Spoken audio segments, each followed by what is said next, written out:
In the sky, gazing far into the night, I raise my hand to the fire, but it's no use, 'cause you can't stop it from shining through. It's true, baby, let the light shine through. If you believe it's true, baby, won't you let the light shine through for you.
In the sky, gazing far into the night, I raise my hand to the fire, but it's no use, 'cause you can't stop it from shining through. It's true, baby, let the light shine through. If you believe it's true, baby, won't you let the light shine through for you.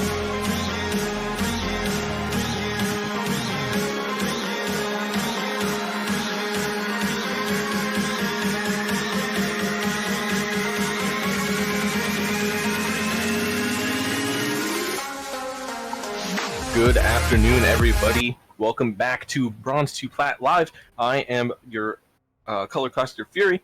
I'm joined alongside Milky Cereal on play-by-play. Tonight we have Lost Network going against Legends of SoloQ. Looks like our first band coming out is going to be Yasuo.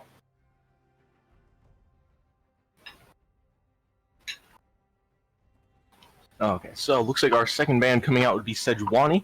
Let's see how this goes here. Just trying to get into their heads here. All right, Milky Cereal, how you doing tonight? Not doing too badly at all. Really looking forward to this match between Lost Network and Legends of SoloQ. As you mentioned, seeing a few pocket pick bands, I think, especially with that Yasuo and Lux bands coming through. Yeah, Lux ban and a Yasuo ban. Looks like they're just trying to either single out the mid laner or their support plays a lot of Lux. Yeah, but seeing a few more, standard bands coming through from Legends of SoloQ. The Sejuani, the Renekton, as Lost Network make their final ban with that Yorick as the Thresh going to be the final ban for Legends of SoloQ. Yeah, it looks like Lost Network banning out a lot of very high tier solo queue champions. Pun definitely intended on that, by the way. I'm sure we're going to be getting a lot more puns through this series. I have a feeling. I'm already looking at all the players' names, just thinking, right, what can I potentially do here? As a Jinx going to get locked in for osmosis in that bot lane. Yep, and then we've got Tristana on the counter for that. Looks like whether or not that's going to be a Tristana ADC, or if they're going to take that mid or potentially even top lane, I'm not sure yet. But definitely a good pick into the Jinx if they are going to go with that. Yeah, and of course that Tristana can get flexed around everywhere. Now, here's the interesting thing, and I really do want to bring this up, Fury, is you're quite the master of beating solo lane Tristanas, aren't you? So why don't you talk us through some of the weaknesses of a Tristana solo lane as the Nautilus gets locked in? Yeah, so obviously you know that I'm pretty good at going against the Tristana lane. The main problem Tristana has is that she doesn't have a lot of escape potential besides her, one jump that's on a cooldown every 20 seconds unless she manages to hit a reset on it. Besides that, she is very good at poking. Her only problem with the poke is that she doesn't have a lot of sustain very early if she wants to use any of that. But other than that, if she can go against somebody that doesn't have a very hard engage, she should do fine. We'll have to see how that goes, as potentially we're going to see the Akali getting picked up. Not something with a very hard engage. I mean, doesn't have any CC to go with it, but a very scary pick, especially with seeing that Jinx Morgana in the bot lane. Morgana really going to deny a lot of those potential Nautilus engages. Yeah, for sure. With the Black Shield, it looks like it's so far looking like it's going to be an actual Tristana ADC with that Malzahar mid being picked up there by Quantum. Yeah, is that Malzahar a nice, what's the word for it? Control mage coming through. Malzahar into Akali. Gonna be an interesting one as well, because Akali can get rid of that shield somewhat easily with that 5-point strike.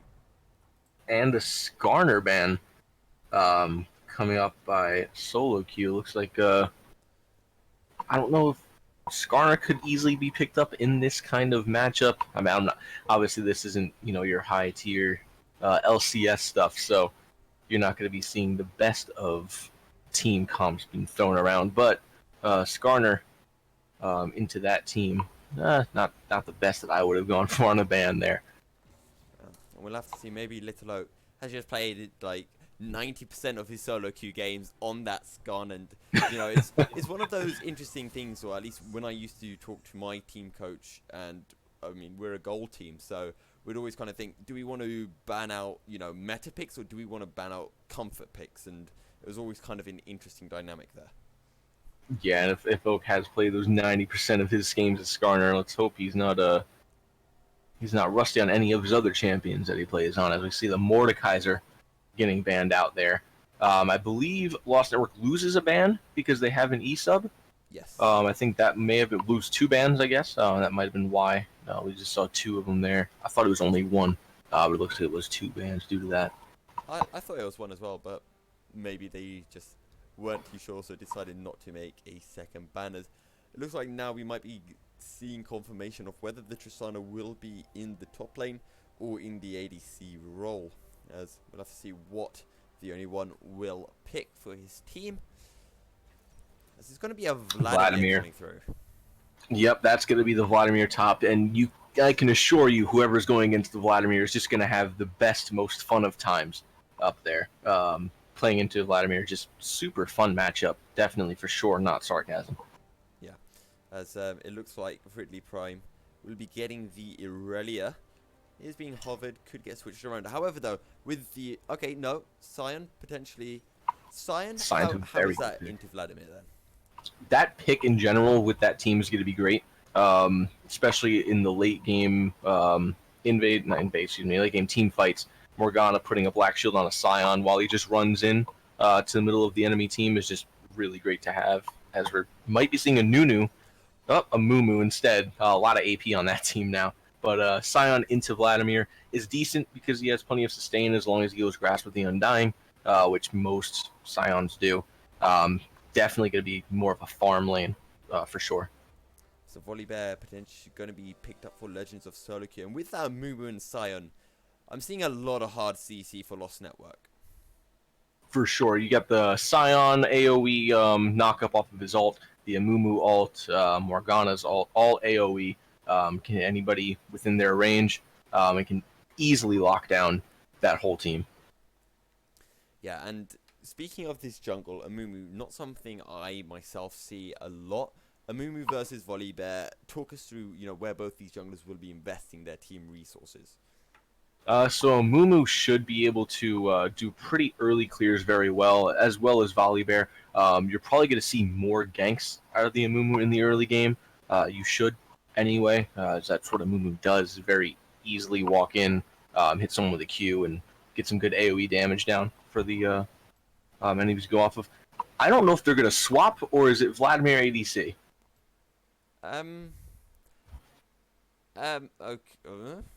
Okay, they haven't swapped. I think we're seeing your Tristana top. Just to confirm for everyone watching, both teams are ordered from their top laner down to their support. So there's two possibilities. Either Gogeta is going to be playing the Tristana ADC and the only one playing the Vladimir in the top lane, or the only one is actually playing Vladimir ADC. And I guess that's one way to get around the Yordle snap traps. Yeah, I just did not see that coming at all. You got a very heavily AP bot lane as well here too. The only thing I can see here though is that Jinx could have a lot of poke against that Vladimir. Vladimir does have sustain, but Jinx rockets and Morgana pools are going to do a lot of damage to that Vladimir early in the game, and I'd be surprised if Vladimir made it to level 3 without dying. Well, it's going to be a very, very spicy lane in that bot lane regardless. But then again, we talked about sign into Vladimir. What about sign into Tristana? Sign into Tristana, that was a whole different story. We were saying earlier about the heavy invade. Then we'd have an issue. Yes. But I feel like Sion, was expecting the Vladimir there, not necessarily the Tristana. But Sion doesn't have a hard engage. Tristana can easily poke him out. And if Sion goes for any kind of all-in at all, Tristana's just going to jump away. The only thing that he can worry about here is an Amumu gank or an Akali roam from the side of Lost Network. Just in case anyone in Twitch is wondering, what on earth are we talking about with the Aatrox and the Tristana? Essentially, before we came live, myself and Fury, we did a 1v1. I was Tristana, he was Aatrox, and I got the first kill. I'm going to put that out. But after that, I got absolutely smashed to There's pieces. really nothing you could do after that situation there. Once Aatrox gets the scaling going, there's really no putting him down. Unless you've got a lot of hard CC like Lost Network does there. So if I was into that whole team comp, I wouldn't do too well. Alright, so what we're going to do here is, as we are waiting for the game to go in with our spectator delay, we're going to head into a quick break, and then we will see you guys very shortly as soon as we hop into the game.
All right, welcome back, everybody. We are jumping into the Rift here. Lost Network on blue side, and Legends of SoloQ on the red side. It looks like we're just going to have a standard start, 5-point from each side. Nothing, doesn't look like anybody wants to do an invade here. Just going to kind of sit on their respective sides of the map. Yeah, both sides just going to fan out right now. Have some fun doing a few taunts in the bushes. But okay, so we kind of talked a lot about, where teams are going to focus their advantages, etc., etc.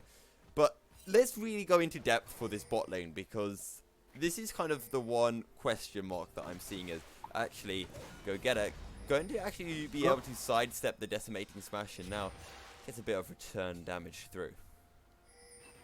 Yeah, pretty good, just solid trade there for Tristana. Sion not canceling his Q quick enough to get off that damage. But yeah, as you were saying, with this bot lane, definitely the weirder pickup today. Tristana, obviously, we were talking about, throw her in a flex. She can go anywhere at this point. Vladimir ADC into a Jinx and Morgana. It's going to be, I'd imagine, hard for a Vladimir. Like I was saying earlier, Vladimir should get poked out of this lane. We'll see where that goes. Yeah. As speaking of poke, Quantum getting down a little bit of poke straight away with the call of the Void in the mid lane. Yep, easy poke out from Malzahar here. Early game, anyway. Once Akali starts to kind of scale, she'll start doing a lot more damage that the Akalis do. Just like that. There's the 2 ability auto attack electrocute damage, taking him down to half health. Top lane, we've got Sion and Trist. Yeah, Go still level 1, so won't be able to get enough. But there's that level 1 bomb damage. You know all about level 1 bomb damages, don't you, Fury? It's a lot of damage. It's a lot of damage coming from that bomb. More damage than you'd expect an AD Tristana to have. AP, go for it. That's a lot of damage. Phil Swift here. But AD, that's very unexpected. As the Malefic Vision's finding a little bit of extra poke coming through onto King Grunkus. As we're just going to see Jones and the Fuzzy One getting off the poke, which is what we kind of expected them to do. But here comes Little Low in the mid lane.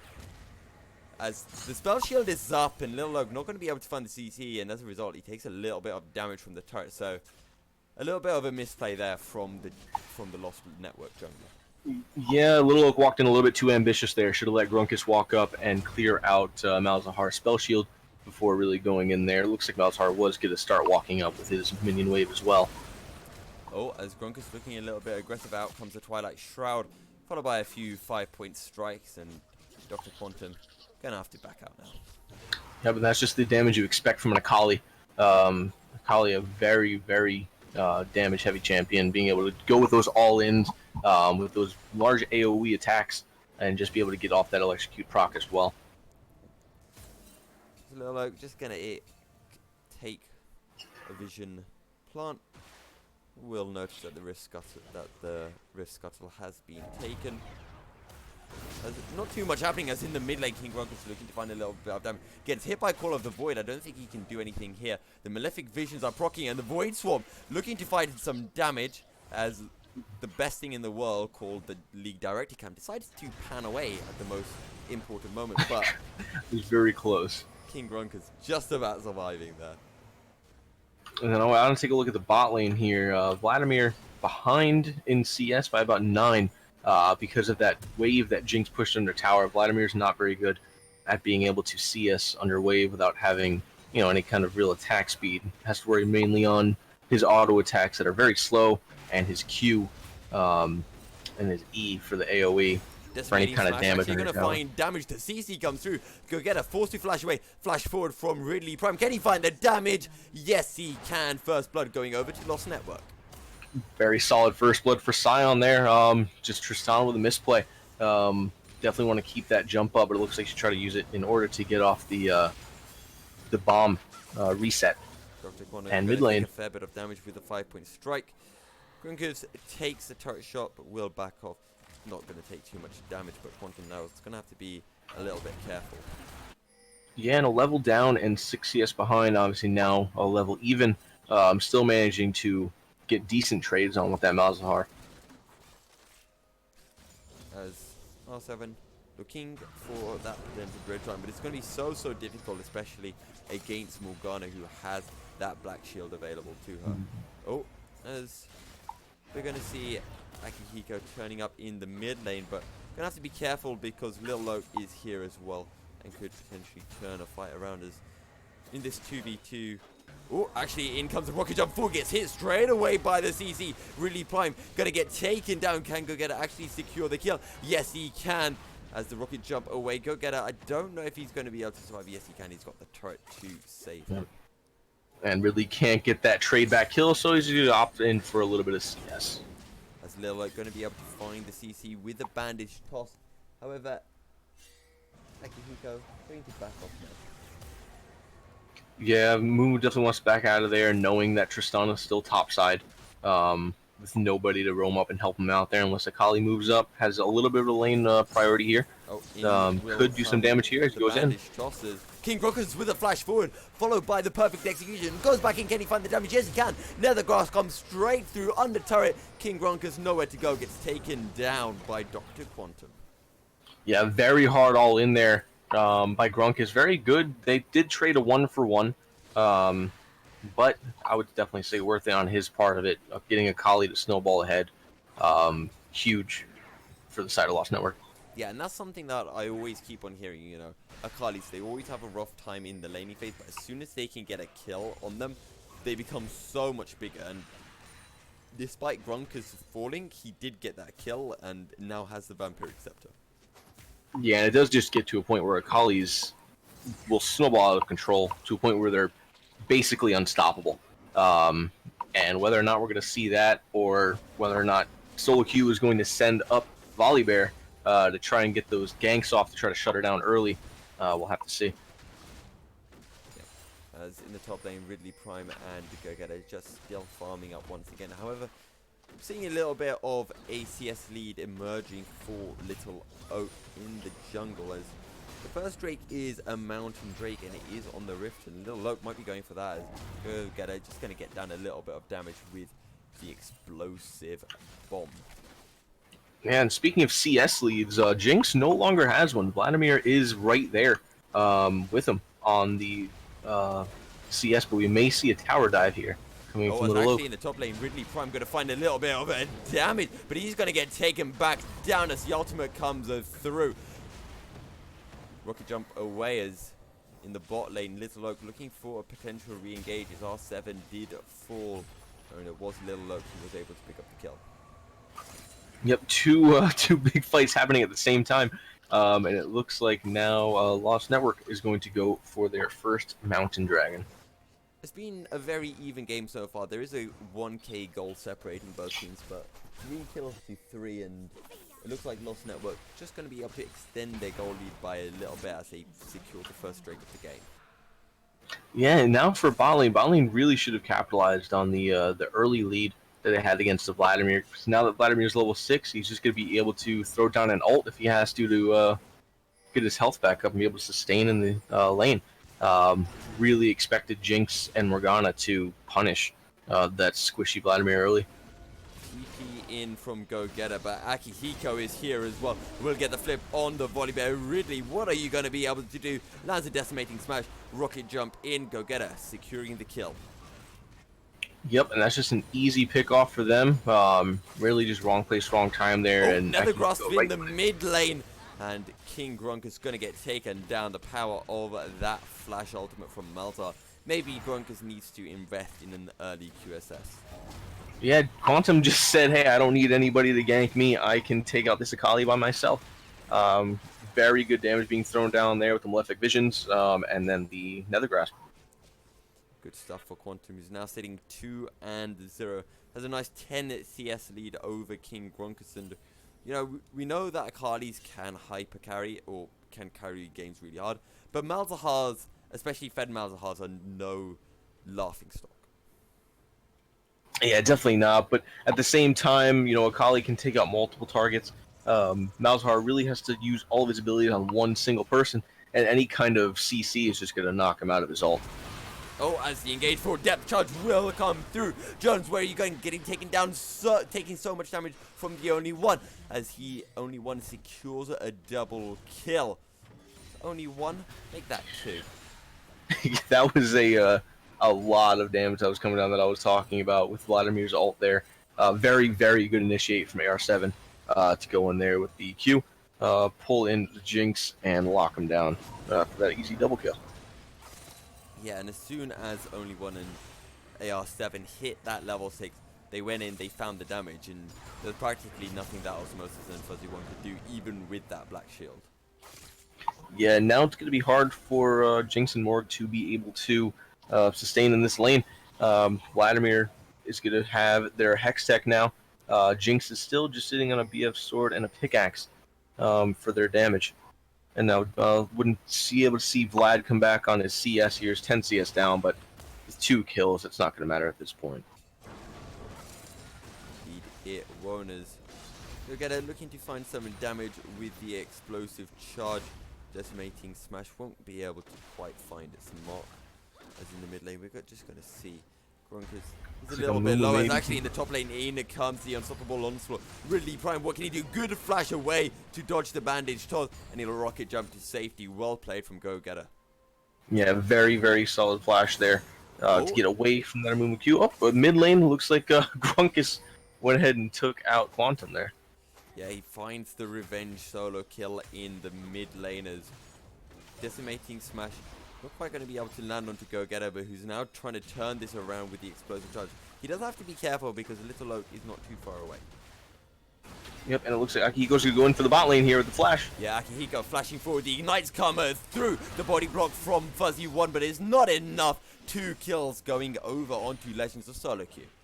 Yeah, very nice flash flip there from Akihiko. Morgana taking that Q from AR7 just wasn't going to do it enough for there as only one is able to just pool right underneath and finish off Jinx. The Rolling Thunder really getting Legends of SoloQ. Snowballing this game as this super mega death rocket. Gonna find a little bit of damage, but it's still gonna be a lot of turret plate gold going over onto the Legends of SoloQ as we're going to be able to see the Amumu being able to secure the Rift Herald as Akihiko takes a lot of damage.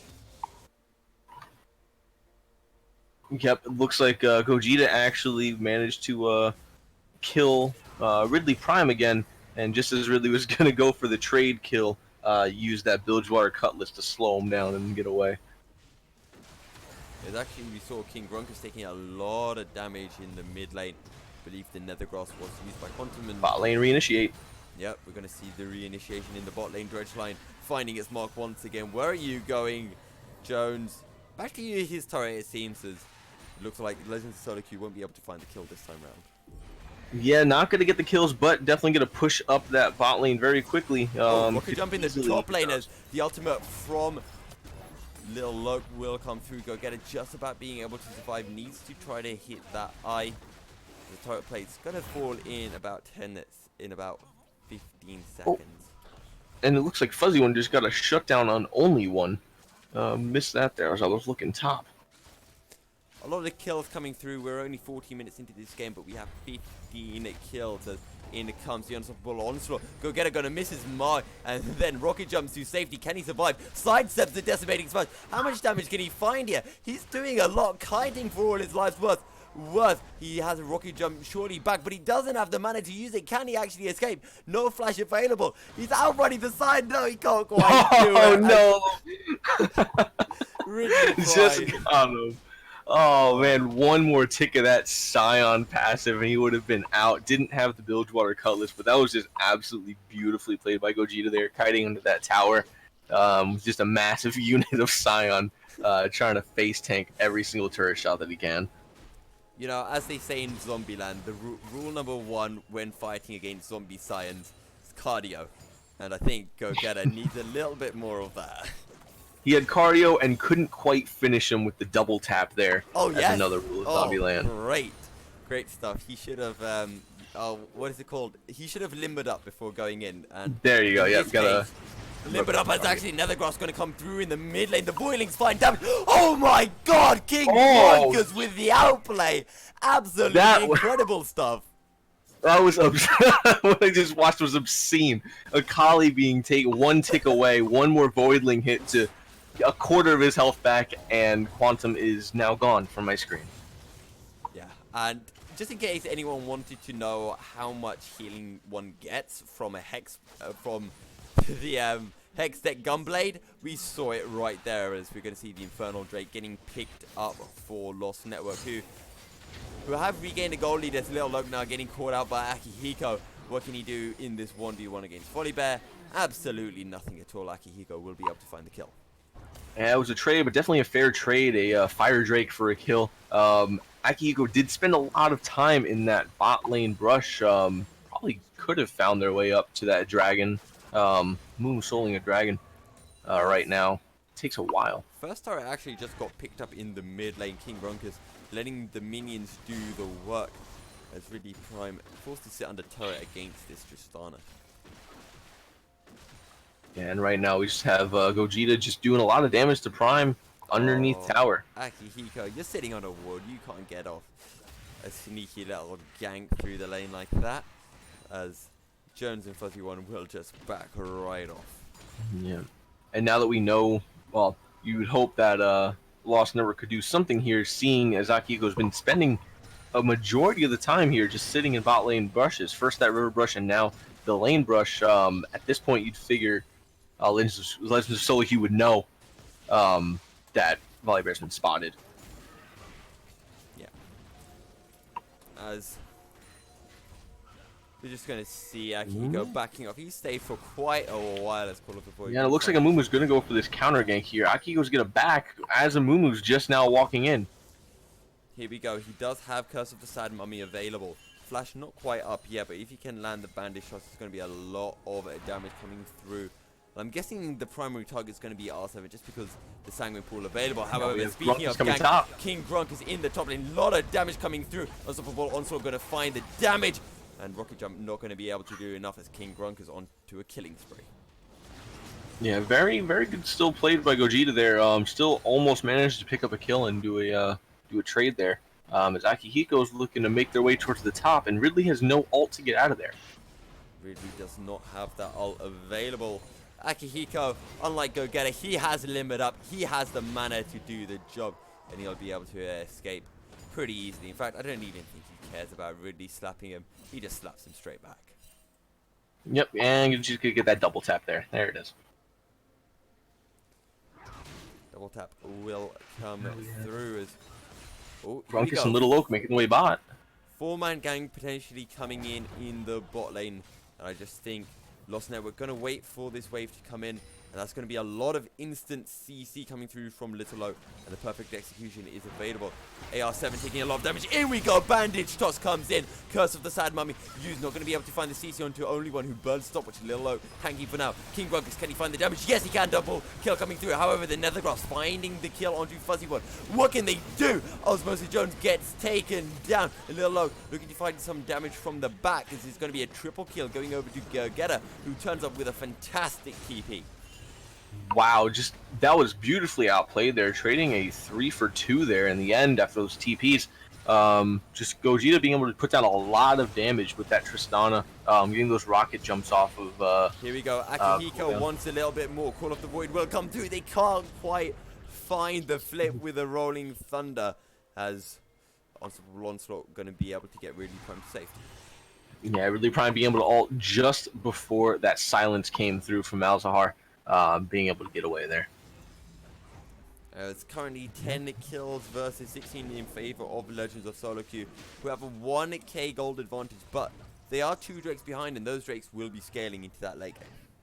Yeah, as much as it looks like Legends of SoloQ are ahead, Lost Network are still right behind them in terms of objectives here. Little Oak getting that Rift Herald earlier. Rocket jump forward. Not going to be enough damage though onto Osmosis Jones, who will get hit by the zap. Yep, and Gogeta gonna take the Chompers, a zap, as well as a lot of minion damage, but gonna be able to heal that right back up with that Blade of the Ruined King. As We have seen Osmosis Jones and Fuzzy One swap around. Oh no, Go Getter, where are you going? This is an assassin. Let's see you outplay this one. No, he can't. Grunkus finds the shutdown. Very good shutdown here. Probably going to take that top tower pretty easily. It's only about a quarter health. But Akihiko, AR7, and Quantum are roaming up here. It's Ridley Prime and Only One having a little trade in the bot lane, as Only One has become practically a top laner now, and split pushing in what is now the side lane. Yeah, now we've got the Grunkus, Fuzzy One, as well as Little Oak. Going back to the Mountain Drake second, if they're managed to able to pick this up, taking down that Baron in a little bit would be pretty easy with the help of the second Mountain Drake. AR7 coming in with the depth charge, going to find the damage, finds a CC with the auto. Nethergrass does the rest as Dr. Quantum picks up the kill. However, the rest of the members of Lost Network are on the Drake, and they're going to pick up their third, and a second Mountain Drake of the game as Ridley Prime finding the kill onto the Only One under the turret. Yep, very nice there by them being able to trade that back for the tower that's probably about to get taken top lane. But they'll probably trade that for a bot lane tower here. And Dragon, as Lost Network, seem to come out positive on all those trades there. Yeah, Lost Network doing a good job. They're going to be able to secure the bot lane outer turret. Might even be able to get the inner turret as Legends of SoloQ still pushing in the top lane. Don't forget, Lost Network had already secured the outer turret in the mid lane, so they now have 2 turrets to 1. And Lost Network also brought that gold lead very close by within 100 gold after being in a deficit of about 1,000. Getting these objectives definitely paying off for them. We should probably see them get ready to set up for a Baron play now that they have the 2 mountains available for them. Yeah, they have the 2 mountains, and with the Jinx, that is going to absolutely tear through the Baron. Especially with Scion as well as Amumu just being able to tank it while Akali and Jinx just put down damage, and Morgana just throws down Tormented Soils. Should be pretty easy to just melt that thing. It looks like they're getting ready to ping that as well. I always find it really weird, Tormented Soil, it deals damage to Aurelion Sol, and, Aurelion Sol, he isn't on any soil. He's flying, he's a dragon. You can say the same thing about a Corki or a Malzahar. Exactly, or a Drake. A lot of people. Drake. Yeah, it's unfair, right? Can we please have some in-game sense, in-game physical sense? As, yeah, people being able to get hit by things on the ground makes no sense. As Ridley Prime gonna look to find some return damage onto Go Getter, but unlike me playing Tristana, Go Getter actually knows what to build and has played off the Ruin King and the Phantom Knight and just does so much poke damage. Alright, so we've got, let's see here, everybody kind of going in for an ARAM here, except for the Tristana and Scion back in the bot lane here. Figured we'd see somebody go top to just kind of finish off that top tower there, at least push in the minions so that we can get set up under this Baron, but nothing going just yet. Through in the bot lane, followed by the ultimate Go Getter, looking to find the damage. He's just going to get damage off after damage off. Ridley Prime playing aggressively, just trying to CS a few more minions, but he's really low now. Yeah, really just playing very, very aggressively there, which was just not the plan, I believe. Should have just probably stayed under that tower, trying to take as much damage, and got very greedy with the CS. Yes. King Grunk is just going to clear a little bit of vision in the mid lane. Currently sitting 7-3, has a Lich Bane and that Hexet Gunblade, and he's going to absolutely delete Go Getter if he is able to spot him out. Yeah, that Lich Bane going to be doing a lot of damage here for Grunkus. Hexet Gunblade going to do a lot of healing to just kind of out-sustain probably the Malzahar ult. I would be surprised if Malzahar isn't going to use his ult on the Akali here. Yeah, and Quantum does have the stopwatch available as Grunk is going to get down some poke damage. Oh my god, that is so much damage! However, I should say 4 members of the Legends of SoloQ just going to scare Grunkus away. Oh, a super mega death rocket skates past Quantum, who's able to survive with his life. Grunkus makes his way to the top lane as the final outer turret for Legends of SoloQ is very low and will be secured almost instantly. It's very low, and I'm surprised Lost Network didn't immediately go for that start there. Tristana's bot lane, they had to make Malzahar back on a quarter health. Probably could have started that and finished it Sion probably could have stopped the Tristana with any kind of CC from the TP that she has, so I don't know what they're doing there. Baron has now been started by Lost Networkers. Well, all this happening, Grunker's gonna get hit by the depth shot. It doesn't matter how far you go, it will find you. And the shutdown gonna come through. Nethergrass comes through. It's the Baron steal. Little Oak, he burns the curse of the Sad Mummy. He gets taken down. 2 kills going over to Legends of SoloQ, who play a little bit risky with a Baron call. Yeah, and of course, right in the middle of me saying Lost Network should have started that Baron, it just all fell apart there. Legends of SoloQ finding the pick on Grunkus. Grunkus playing a little bit too aggro. Kind of had that Yasuo syndrome that I typically like to say people have when they're just slightly ahead and they suddenly think they can 1v5 everybody. Probably should have just stayed with there and got that immediate Baron call while Mazahar was backing and Tristan was bot lane.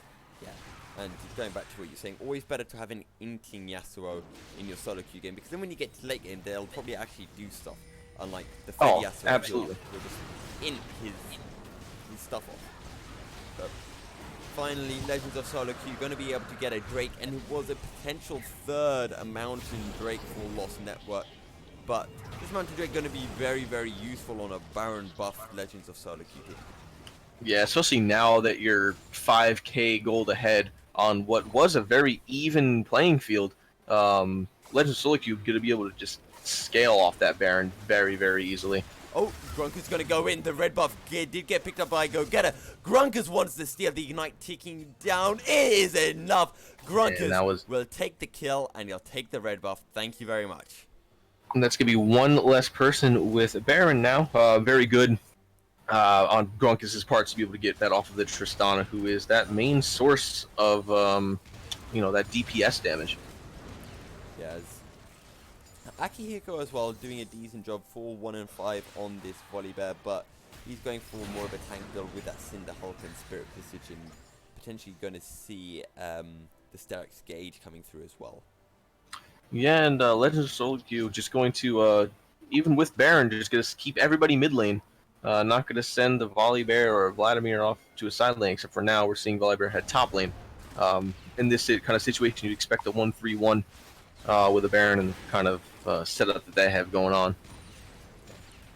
And that's one good thing I was kind of considering for Legends of SoloQ. While it is a Vladimir ADC, that can work really well, and you can just have a nice 1-3-1 split push. They had the Baron, but deciding against using that for now, as this game's still kind of evenly balanced. But there is almost a 5k gold lead for Legends of SoloQ now. Yeah, and now they're going to send Tristana bot lane. I don't know how good of an idea that is without her being charged up with Baron. Especially if they decide to send Grunkus or even a Mumu down to stop her. They can easily single her out and get some damage off and potentially kill her. Tristana is now going to sit under the tower. Okay.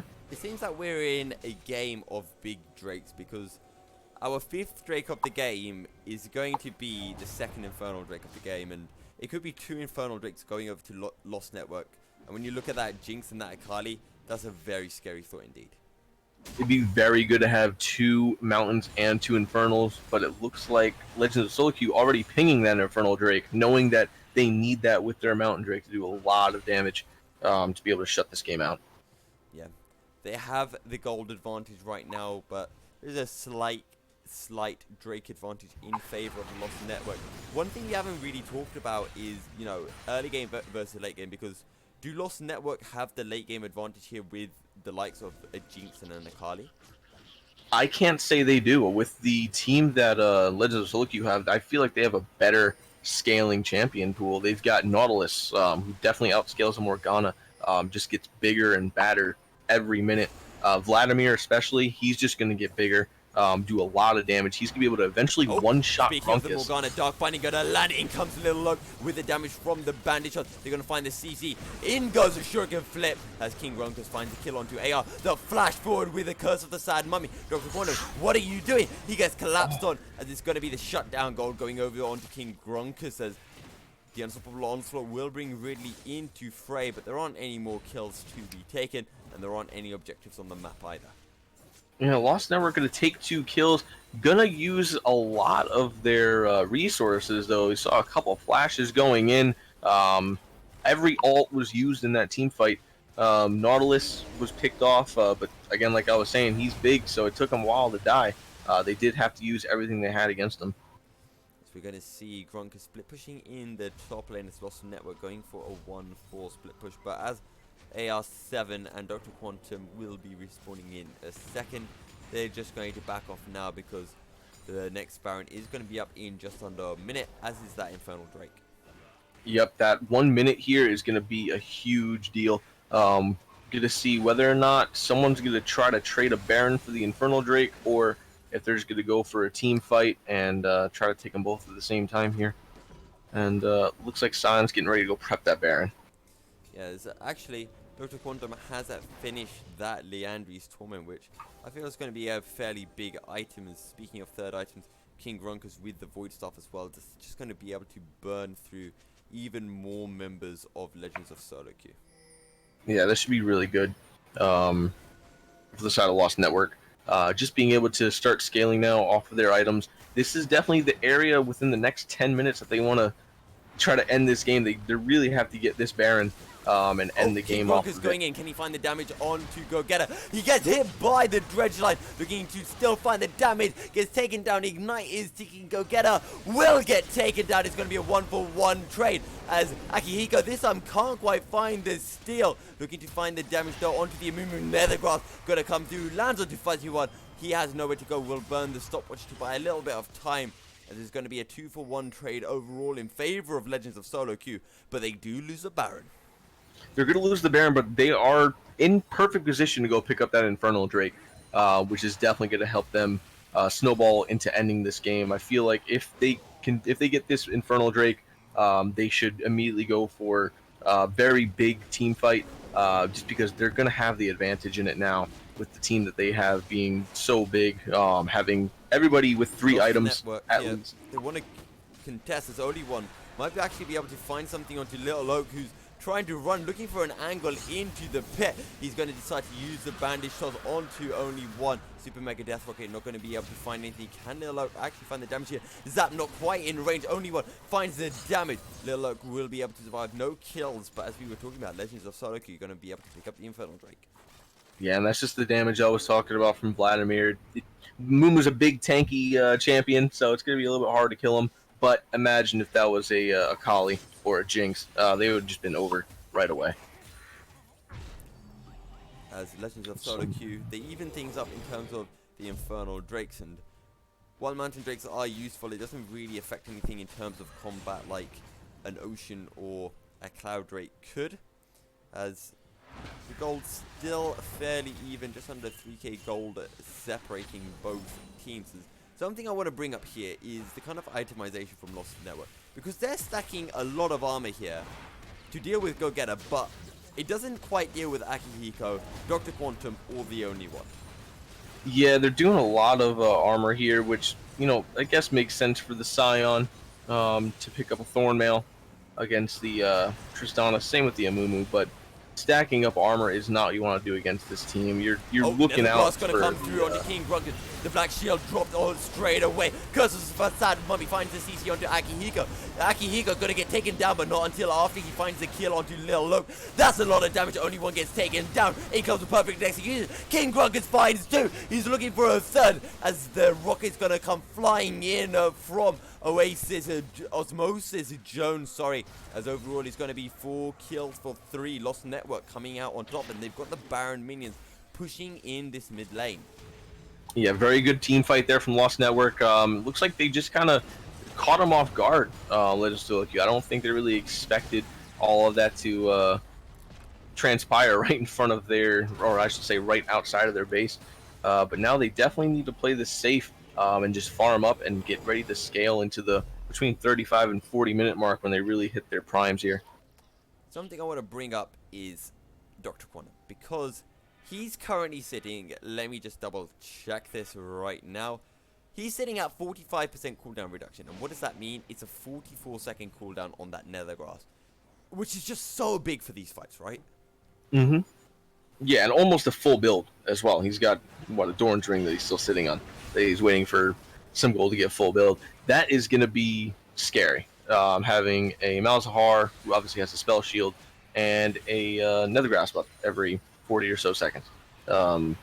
You really need to take him out of the equation as soon as you can, because if not, he, as well as Vladimir, is going to put down a lot of AoE damage and constant damage as Gogeta is just going to sit in the back line while everybody peels for him and blow everybody up.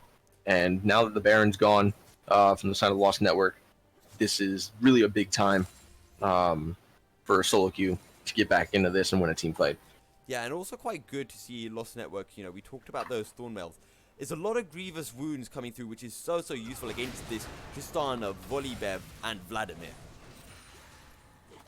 Oh, absolutely, yeah. The Volibear and Vladimir, this is just what you're going to see as far as healing. You're going to put a Volibear in the middle of a team fight while he ults. Vladimir's going to ult, and then they're just not going to die. You're going to see their health bars constantly stay up.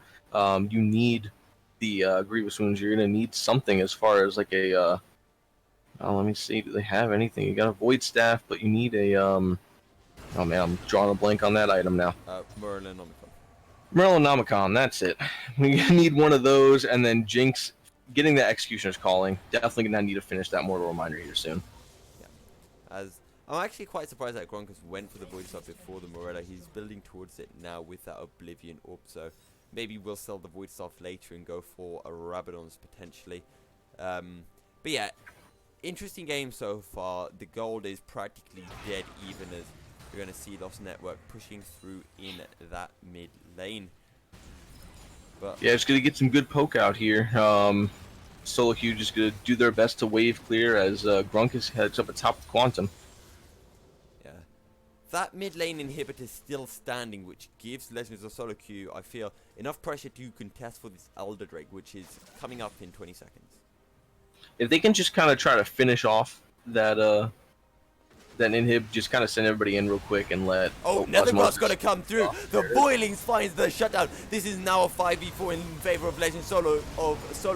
Dredgeline going to find its mark, but the Black Shield going to be able to save the members of Lost Network. Curse of the Sad Mummy finds the CZ. It's not enough. The Jinx rockets are flying in. The flash forward from Go Getter with a buster shot. The kill comes in. Go Getter dashing out. Soul Shackle's not quite going to be enough as the Arcade Comet secures the kill. It's 4 kills for 1.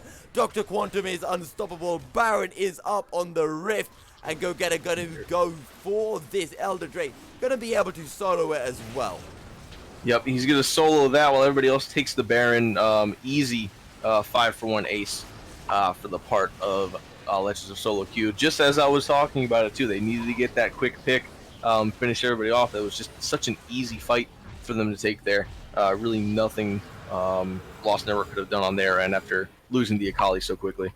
As soon as King Grunkus fell, Legends of SoloQ went instantly onto Lost Network, and they did it so clean. They found the picks, and as you mentioned, not too much that Lost Network could have done there, and just a little bit of a misplay from King Grunkus. Yeah, especially when they have so much CC, but really couldn't get any of that off. We saw Fuzzy One not use that ultimate until after most of the team was dead.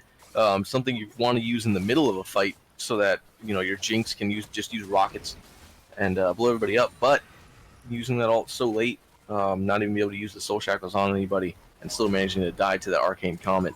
Now that's just on goes on cooldown, and you have to wait until the next team fight and hopefully actually use it in the next team fight.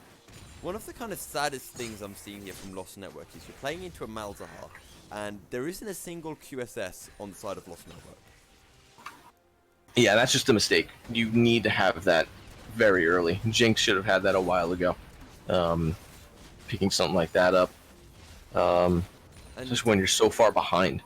And Dr. Quantum, his entire focus has been Grunkus, and I feel like Grunkus, either he needs to get the Banshee's Veil, or he needs to go for that QSS. I'm trying to think on that one. I think maybe now I've just lost my mind. I think the Banshee's Veil wouldn't be too beneficial just because of an auto attack being able to proc it. You're gonna have someone on the side of Oh, we got a fight here Only going one, on with where are you Vladimir. going? In comes the unstoppable onslaught. Not going to be able to find his mind. King Grunkers with the damage on to Go Getter. Guardian its angel has been popped. Can Grunkers find the rest of the outplay? Yes, he can! Perfect execution. Deletes that Tristana. Annoying Yordle number 1 is down, as we're going to see a little bit of poke coming through as Osmosis Jog gets taken by the Ignite. And a little bit of a misplay as there's a 1-for-1 trade across the map.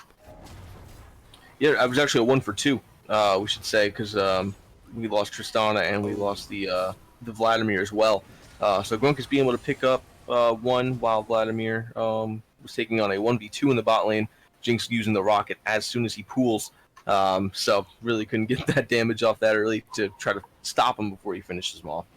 Yeah, and what I'm finding a little bit more interesting is the fact that Lost Network had an advantage, they died, and now Legends of SoloQ, they had Baron and Elder, and they kind of messed it up as CC going to come through onto King Grunker's unstoppable onslaught. Will find its mark. There's nowhere for AR7 to go. Next target, it's the body bear Akihiko. What can you do? Can you find the outplay? Running for his life. King Grunker dashes away with a shuriken blade. Back in, gets flipped over as Akihiko finds the kill. Now might be looking for something onto Ridley Prime. Going to back off, potentially baiting Lost Network here because he has Go Getter coming through. The TP going to come in. Go Getter now is going to turn this around. Lil Low, what are you doing? As the rocket jump gonna come out forward, the static shift proc gonna find its mark. Lil Low gets taken down. Meanwhile, in the mid lane, Ridley Prime and Fuzzy 1 are forced to back off as once again over aggression coming in from a team, and it gets punished. Yeah, Lost Network following up on something I'm not sure why. They already won the trade.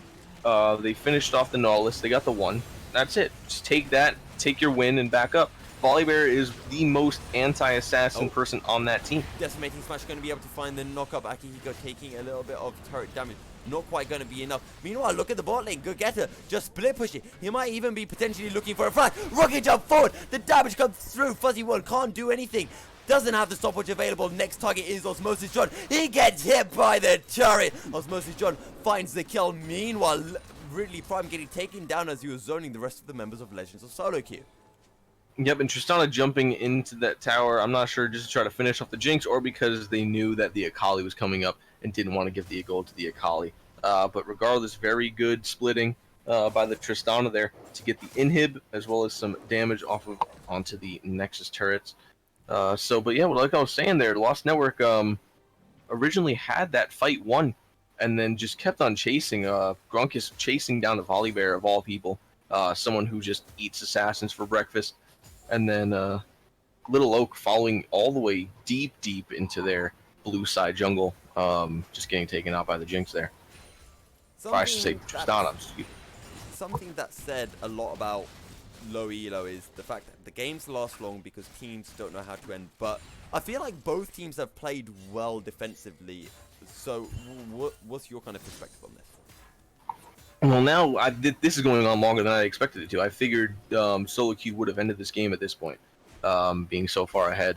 After getting the Baron and the Dragon, basically hitting their minute spikes as well as their item spikes. But now this could go either way. Now that it's come to this point where someone makes one little misstep, the game is over. You get a very good team fight, game's done, because we have both middles. Well, we have a middle and we have a bot side open. On either side. So at this point, it comes down to whether or not Lost Network can try to finish off a team fight here and try to win, or they're going to have to sit back and turtle under their own Nexus here while the bot lane gets pushed in. Ridley going to be forced back to deal with the minion wave, the super minions that are crashing through this bot lane. Baron is up in a second. Elder is up as well. This is going to be a trade. Legends of SoloQ going for the Baron. Lost Network going for the Drake. The split, the push power versus the fight Jinx power. Rocket. Jinx Rocket not going to be able to find enough damage. Elder Drake's taken by Lost Network as Legends of SoloQ pick up the Baron. Which one do you think is going to be more relevant here? Baron 100%. Baron is just way too vital at this late stage in the game. Although, the Elder Drake with 2 Mountains and Infernal is going to be decent. I don't know about the team that we have with a Mountain Infernal and now another Baron. It's just going to be too strong, I feel, to be able to try to take on a team fight here. I guess we'll see who comes out on top on the next team fight.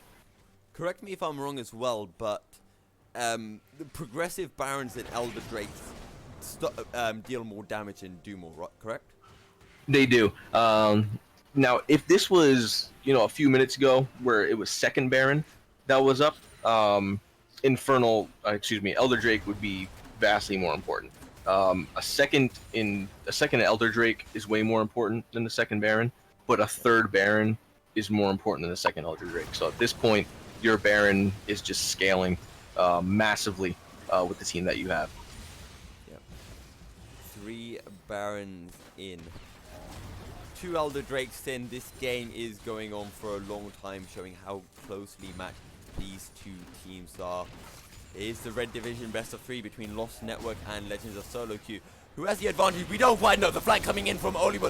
Dredgeline followed by the depth shot. This is the fight we've been waiting for. The rocket jump in as Lost Network are getting blown off the map. It's a 4 kills for nothing. Only Ridley Prime left, and I don't think there's anything that they can do. Only one standing. Nobody standing has gonna take a little bit of a damage, but it doesn't matter. Legends of SoloQ, they find the fight, they find the play, and they will take the first game against Lost Network. Yep, and that's exactly the fight that I was just talking about. Vladimir coming around the back, getting a very, very good pick super early in that to even just start the fight with an instant kill, bring it to a 4v5, and at that point, it's over. Yeah, and absolutely fantastic stuff being seen by Legends of SoloQ. However, guys, ladies and gentlemen, we're going to be heading into a short break, and we'll be right back with game number 2 of this best of 3 between the Lost Network and Legends of SoloQ. See you in just a short bit.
eyes in the sky, gazing far into the night. I raise my hand to the fire, but it's no use, 'cause you can't stop it from shining through.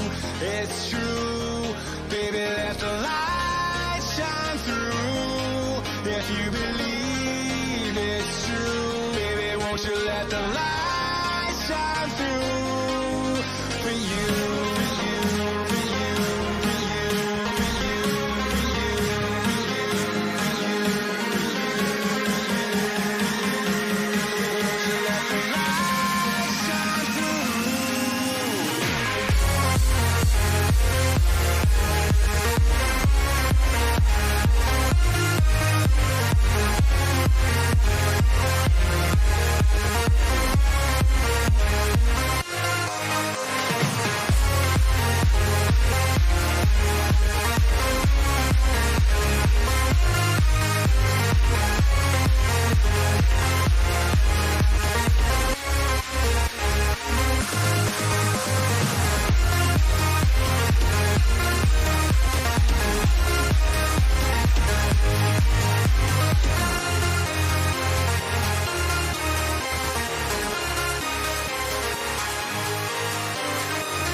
What is up, everybody? We are back into a Renekton ban from the side of SoloQ. Legends of SoloQ, yes. There we go. I knew SoloQ. I keep getting confused between Lost Network and the L in SoloQ. SoloQ up 1-0 to Lost Network. Let's see what happens this game. I'm expecting probably a Tristana ban from the side of Lost Network. Maybe a Malzahar ban as well, because that was fairly strong, I thought. Yeah, definitely a good pick.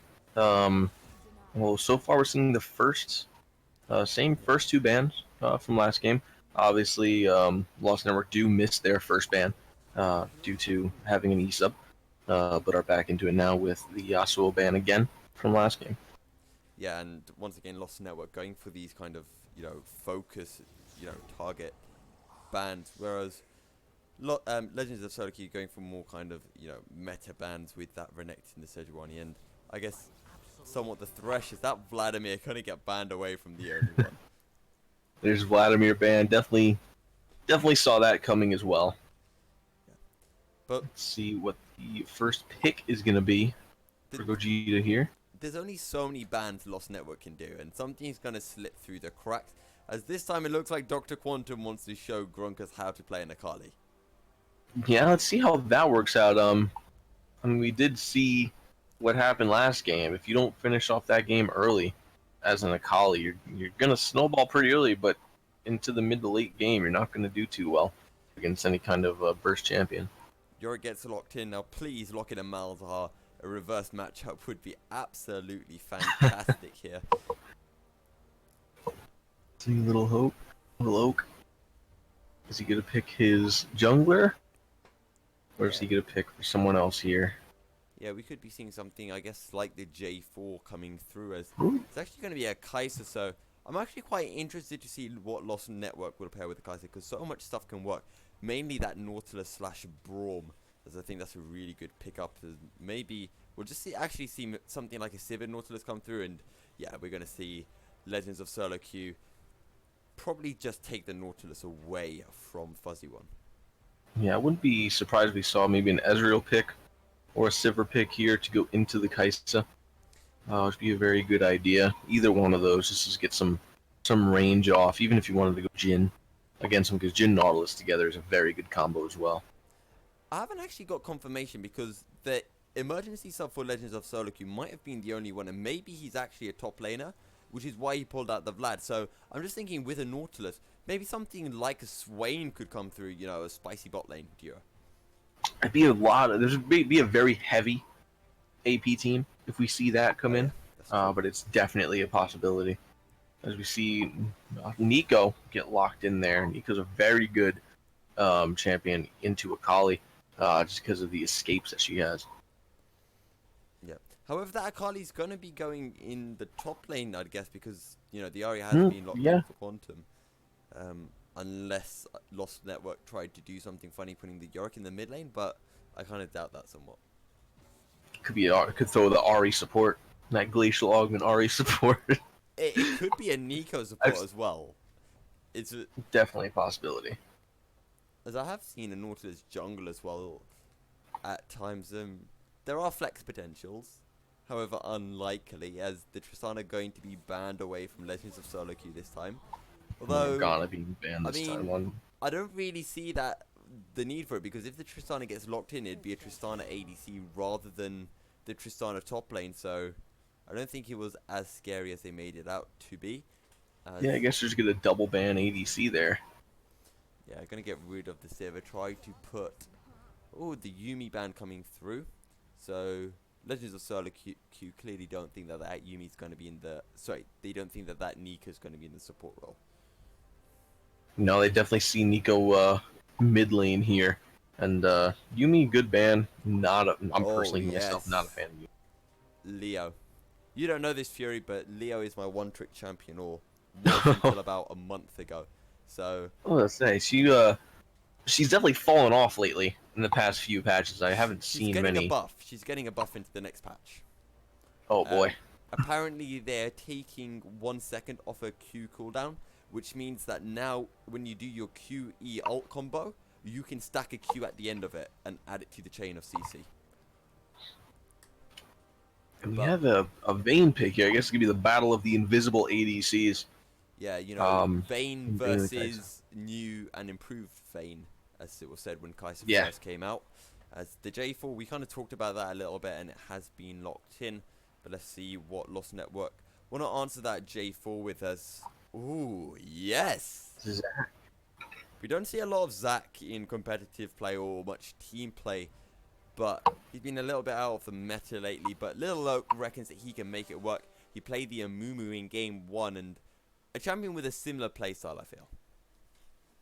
Yeah, definitely. It's really just an all-in champion going on to somebody, or at least Zac, I guess, can hit multiple people with his jump. Stretching strike. Pretty much going to have kind of with the same ability as the Amumu bandage toss, but being able to lock down 2 people at the same time as opposed to just 1. I'm kind of interested to see how this bot lane is going to go. Vayne Nautilus. Nautilus, decent early game, but Vayne going to need that protection. And if Kai'Sa can get a couple of early kills, or if Leo can find that CC, Kai'Sa going to deal a lot of burst damage onto the only one. Yeah, and as we know, Vayne does a lot of damage early game with those silver bolt damage. So Vayne should have a decent early game versus the Kai'Sa. Not sure if they're just going to, go for the fights early with the Vayne Nautilus and Kai'Sa Leona fight that we have going on here. Obviously, Leona can get more CC than a Nautilus can, with her being able to stretch through minions. But it should still be a decent bot lane fight that we'll be seeing here. Yeah, we talked also about the Nico pick into Akali before the Ahri got locked in. But now that we know it is an Ahri mid, how do we see this mid lane matchup going, as potentially both mid laners going to go for the Glacial Augment build? Yeah, definitely a possibility on that. I myself am not a fan of the Glacial Augment playstyle with those champions. Are you not a fan of it because it beats you, or not a fan of it because you don't like it? I'm not a fan because I don't like it. Okay. I don't like it because I feel like it's the insecure route. I can't hit my abilities, so I'm just going to hit you with an auto attack and proc Glacial Augment. Right. So I can hit you things I just don't feel it's optimal. As opposed to something like Electrocute would be, or Arcane Comet. I feel like there's a lot more damage, is more beneficial to those champions. But in terms of the actual fight, I feel like Nico Should be very good into this matchup. If she misses a charm, dodges a charm of the Ari, she can essentially go all in and do a lot of damage, and get out of that and do a quick trade. See, I don't like your mentality about Glacial Augment here, Fury, because, you know, Why you're is that? saying, oh, I need to land my Glacial Augments because otherwise I'm going to miss my abilities. No, that's not how you have to think. You have to remember that in League of Legends, it's not a team game. It's all about you. Nobody cares about anybody else, right? Especially yourself. The reason why you take Glacial Augment is because the rest of your team are trash and wouldn't be able to hit the skill shot. So you need to get the Glacial Augment off so they can hit their skill shot. Of course, you're going to hit your skill shots. Yeah, no, absolutely. There's no way you're gonna of pull course. this out for sure. Also, I think it's probably going to be quite useful for, maybe not as much for the Ari, but for the Nico as well, to be able to get that Pop Blossom off and prevent Dr. Quantum from being able to escape. Yeah, especially on Jarvan ganks. Nico is just going to be able to get right away from those very easily. Yeah, as we have our team comps coming through, a couple of spicy picks with the likes of the Leona in the bot lane. We're going to be seeing an Akali once again, but this time coming from the sides of Legends of SoloQ. We're going to have to be able to see whether Gogeta can make the Akali work. He certainly made the Tristana work, but we're going to be heading into a short break, and we'll be right back with Game 2 of this best of 3 as Legends of SoloQ looking to make it a 2-0. See you in just a short bit.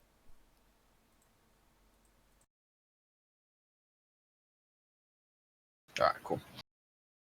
This is gonna be a good game.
All right, everybody, we are off on the Rift now as Legends of SoloQ take on Game 2 of the game versus Lost Network here, up 1 against them here. Obviously, they win this one. It's all over, but if Lost Network takes this game, we head into Game 3 as we see some early trade going up here in the top river. Dr. Quantum with the Orb of Deception. You're going to find a little bit of poke onto Little Oak, and as you were mentioning, Lost Network, they need to win this one to keep their chances alive in this best of 3, but they have quite a few opportunities. If they can get the only one, a couple of kills, he can really do a lot in that vein. That is, if he is skilled enough to play the champion. Oh yeah, for sure.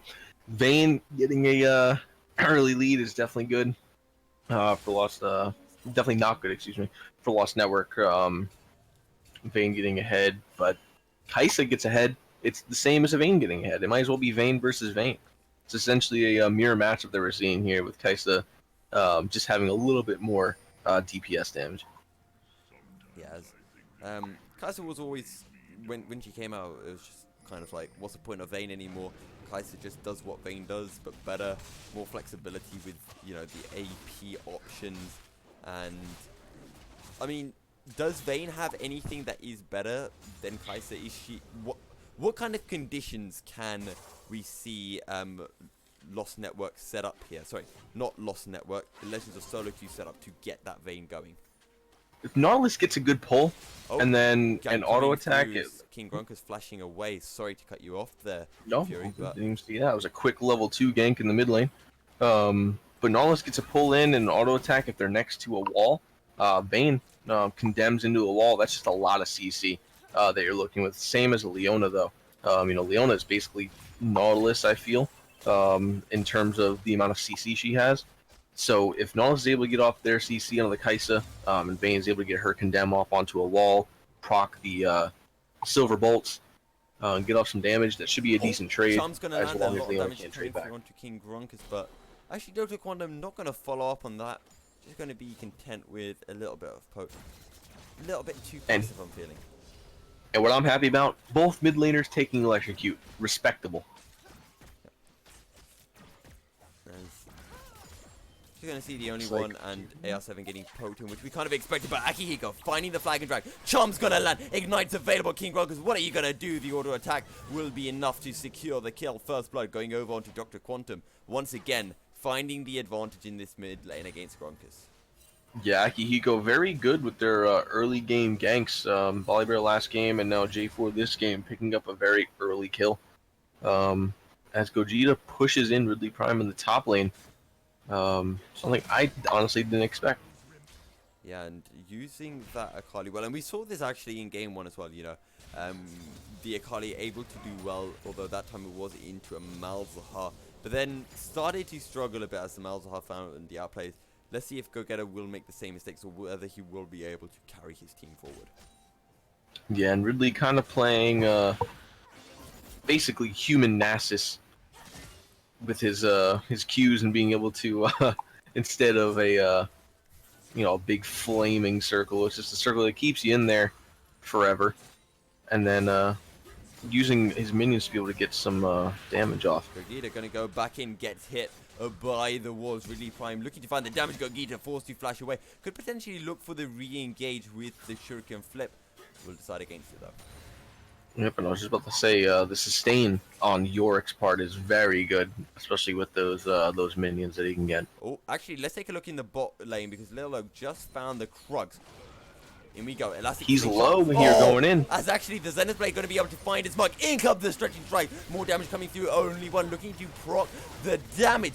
As Lil Oak going to get taken down. AR7 forced to flash away. No kills just yet. But Zach going to be forced to burn that passive. Vayne can get this kill. Oh, dashes forward. Can't quite get the silver bolts of one more auto would have done it. Akihiko is nearby, but only one didn't quite have the confidence to follow up. Yeah, only one just out of reach there. If they just didn't cancel one auto, walked up a little bit more, would have had the kill. But pop Zach's passive, now that they know that, for next fight, could easily take him out. Yeah, and Lil Oak gonna have to be a little bit careful until that passive does come back up. Of course, 3.5 minutes on that timer. Sorry, 5 minutes on the timer. Got 3 minutes left on it now. And now we've got a decent trade going up in the top lane. Looks like Yorick going for the push back against the Akali. Akali playing, looks like a little bit more passively after the last trade with Ridley didn't go too well for his favor. Looks like Ridley's going to grab his minions and continue to push up this wave.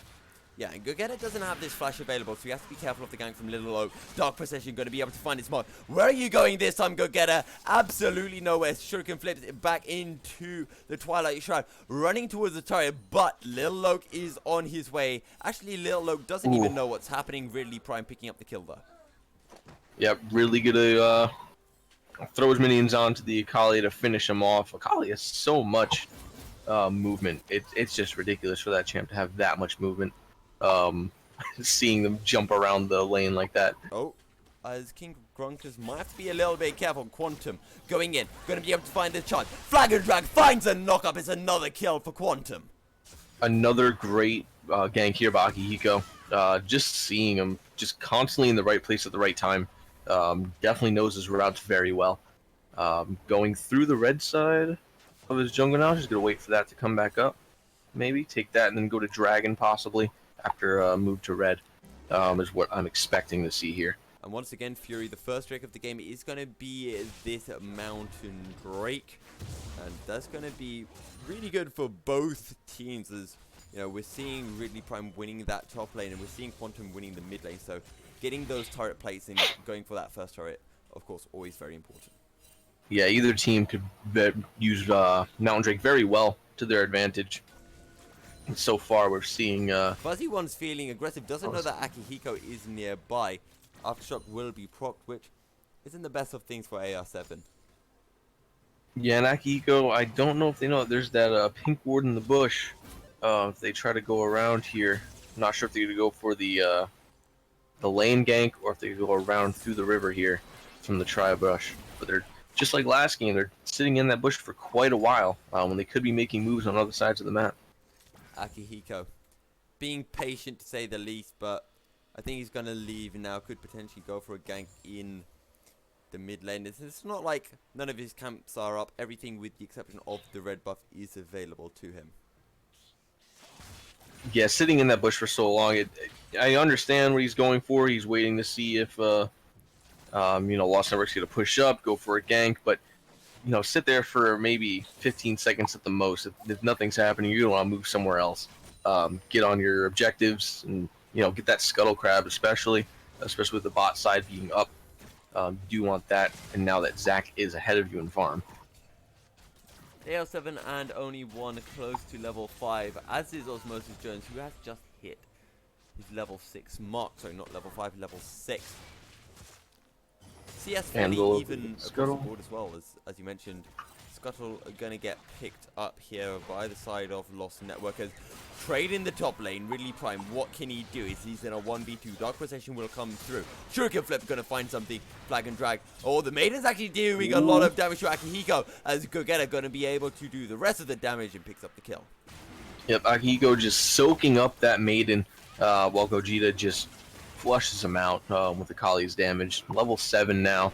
Gonna be able to push this in, and Akihiko probably gonna help him get some plates as Little Oak gets that Mountain Drake outside. Once again, we're going to see a kind of trade for objectives. Drake for turret plates seems to be the case. Ridley Prime, though, has a TP available.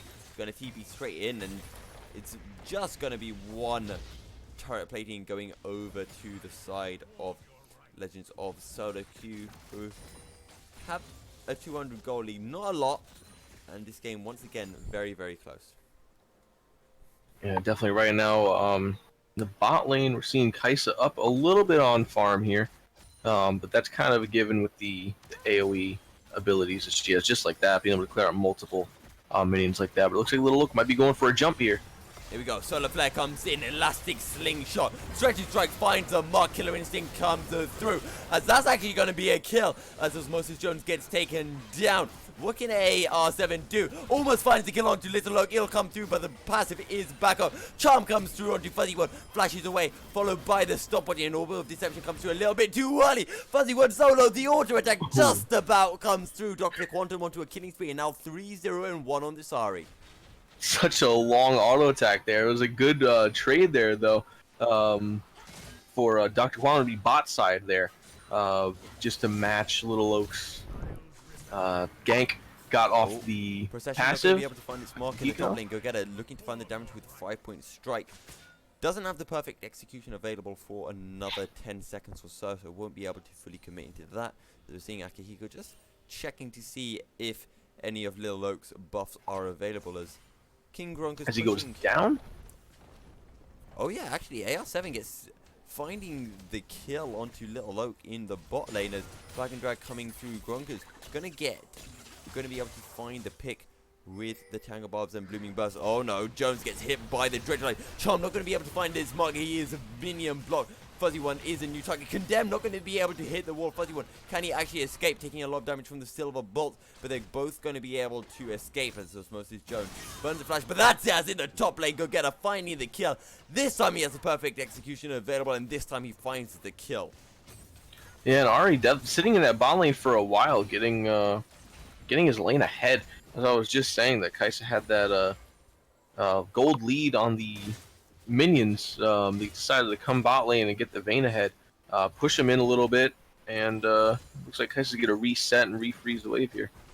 Yeah, and Stretching Strike's going to come in. Going to be able to actually find Go Getter. Where can Go Getter go? Nowhere at all as Lil Loke finds the shutdown.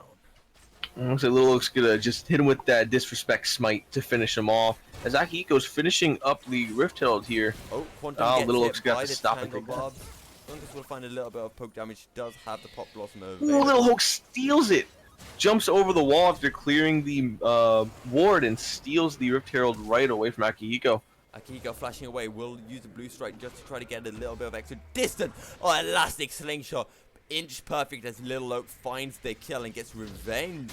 Actually, no, that's not revenge. He steals the rift and he finds the kill. Good stuff from Little Oak. Yeah, very good routing from Little Oak there. Going from top, taking down Gogeta, jumping onto the rift and stealing it, and then getting a kill onto Akihiko. Just beautifully played by him. Volley here with a fight. Bot lane depth charge followed by the Solar Flare in response. Killer Instinct will be able to secure the kill.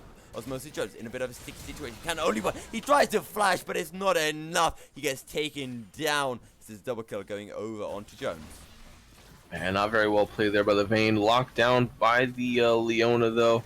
As Kai'Sa was just able to kind of just outperform on the Nautilus, jump around, go invisible a couple times, and get the double. Oh, as Cataclysm comes in, the shutdown straight away onto Akihiko. Can't do anything as a Fuzzy one was clearing out some wards in the tribe bush.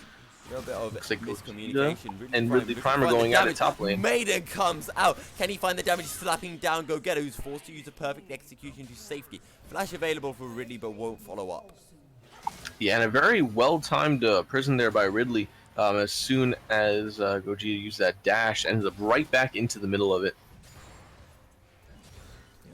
As GFDR's doing enough damage, and Ridley Prime starting to become a force to be reckoned with. Doesn't have that Triforce yet, but once he hits that, he's going to be very scary. As will actually Go Getter when he hits that Hextech Gunblade. As Lil Loke not going to follow up with the elastic shots, and wise decision, as that's a lot of damage coming through onto Go Getter, who just about survives with about 15 HP.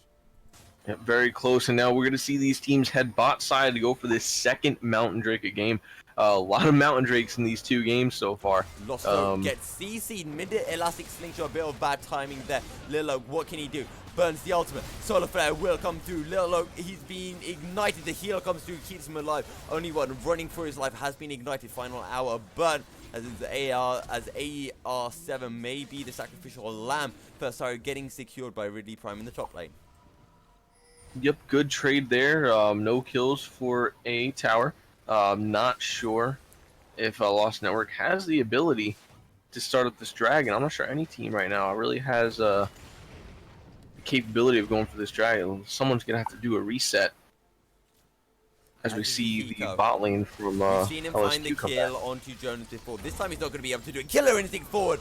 One more to attack. Finds a kill mid Cataclysm. Fuzzy one with the E.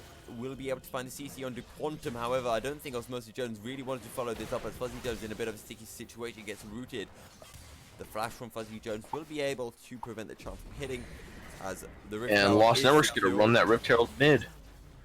Yeah, he takes it mid, and the charge will come through. That's going to be the inner turret falling, and he's actually going to get a charge off onto the inhibitor turret. Oh, the charm not going to be able to find Lil Low, as elastic slingshot comes in. Lil Low very low. Turret shot finds the pick. However, in comes the passive. The new focus though comes through. Pop Blossom will be able to find a little bit of damage, not quite enough, as the turret will be able to do the rest. Quantum takes a lot of damage. Oh, Stretching Strikes almost finds the mark, but the Ignite ticks down as Grunkus finds the pick onto Quantum post-mortem, as Lil Low gets taken down to Akihiko finding that kill. Yeah, not sure how I feel about that, and right now, bot lane should be getting this Mountain Drake to at least trade that off and make it a very, very positive trade here. Not going to go for it. J4 is topside. Just going to clear out the vision and then back, but that was a very good play by Lost Network. Just send that Zac with the Nico mid, with the Rift Herald to take out not one but two turrets, as well as almost an inhib turret. Definitely making use of it for sure to be able to get that in before the 20-minute mark.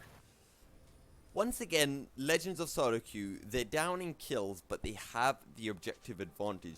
This time they have the Drake advantage as well, and, you know, last game we kind of talked about gold advantage versus Drake advantage. In the end, I believe it was a Drake advantage for Legends of SoloQ, was able to win them the game, but this time they have both.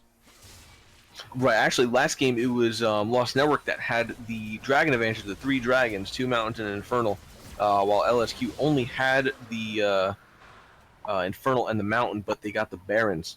So this game, we're kind of seeing the opposite. Looks like, actually, I should say we're seeing the same thing.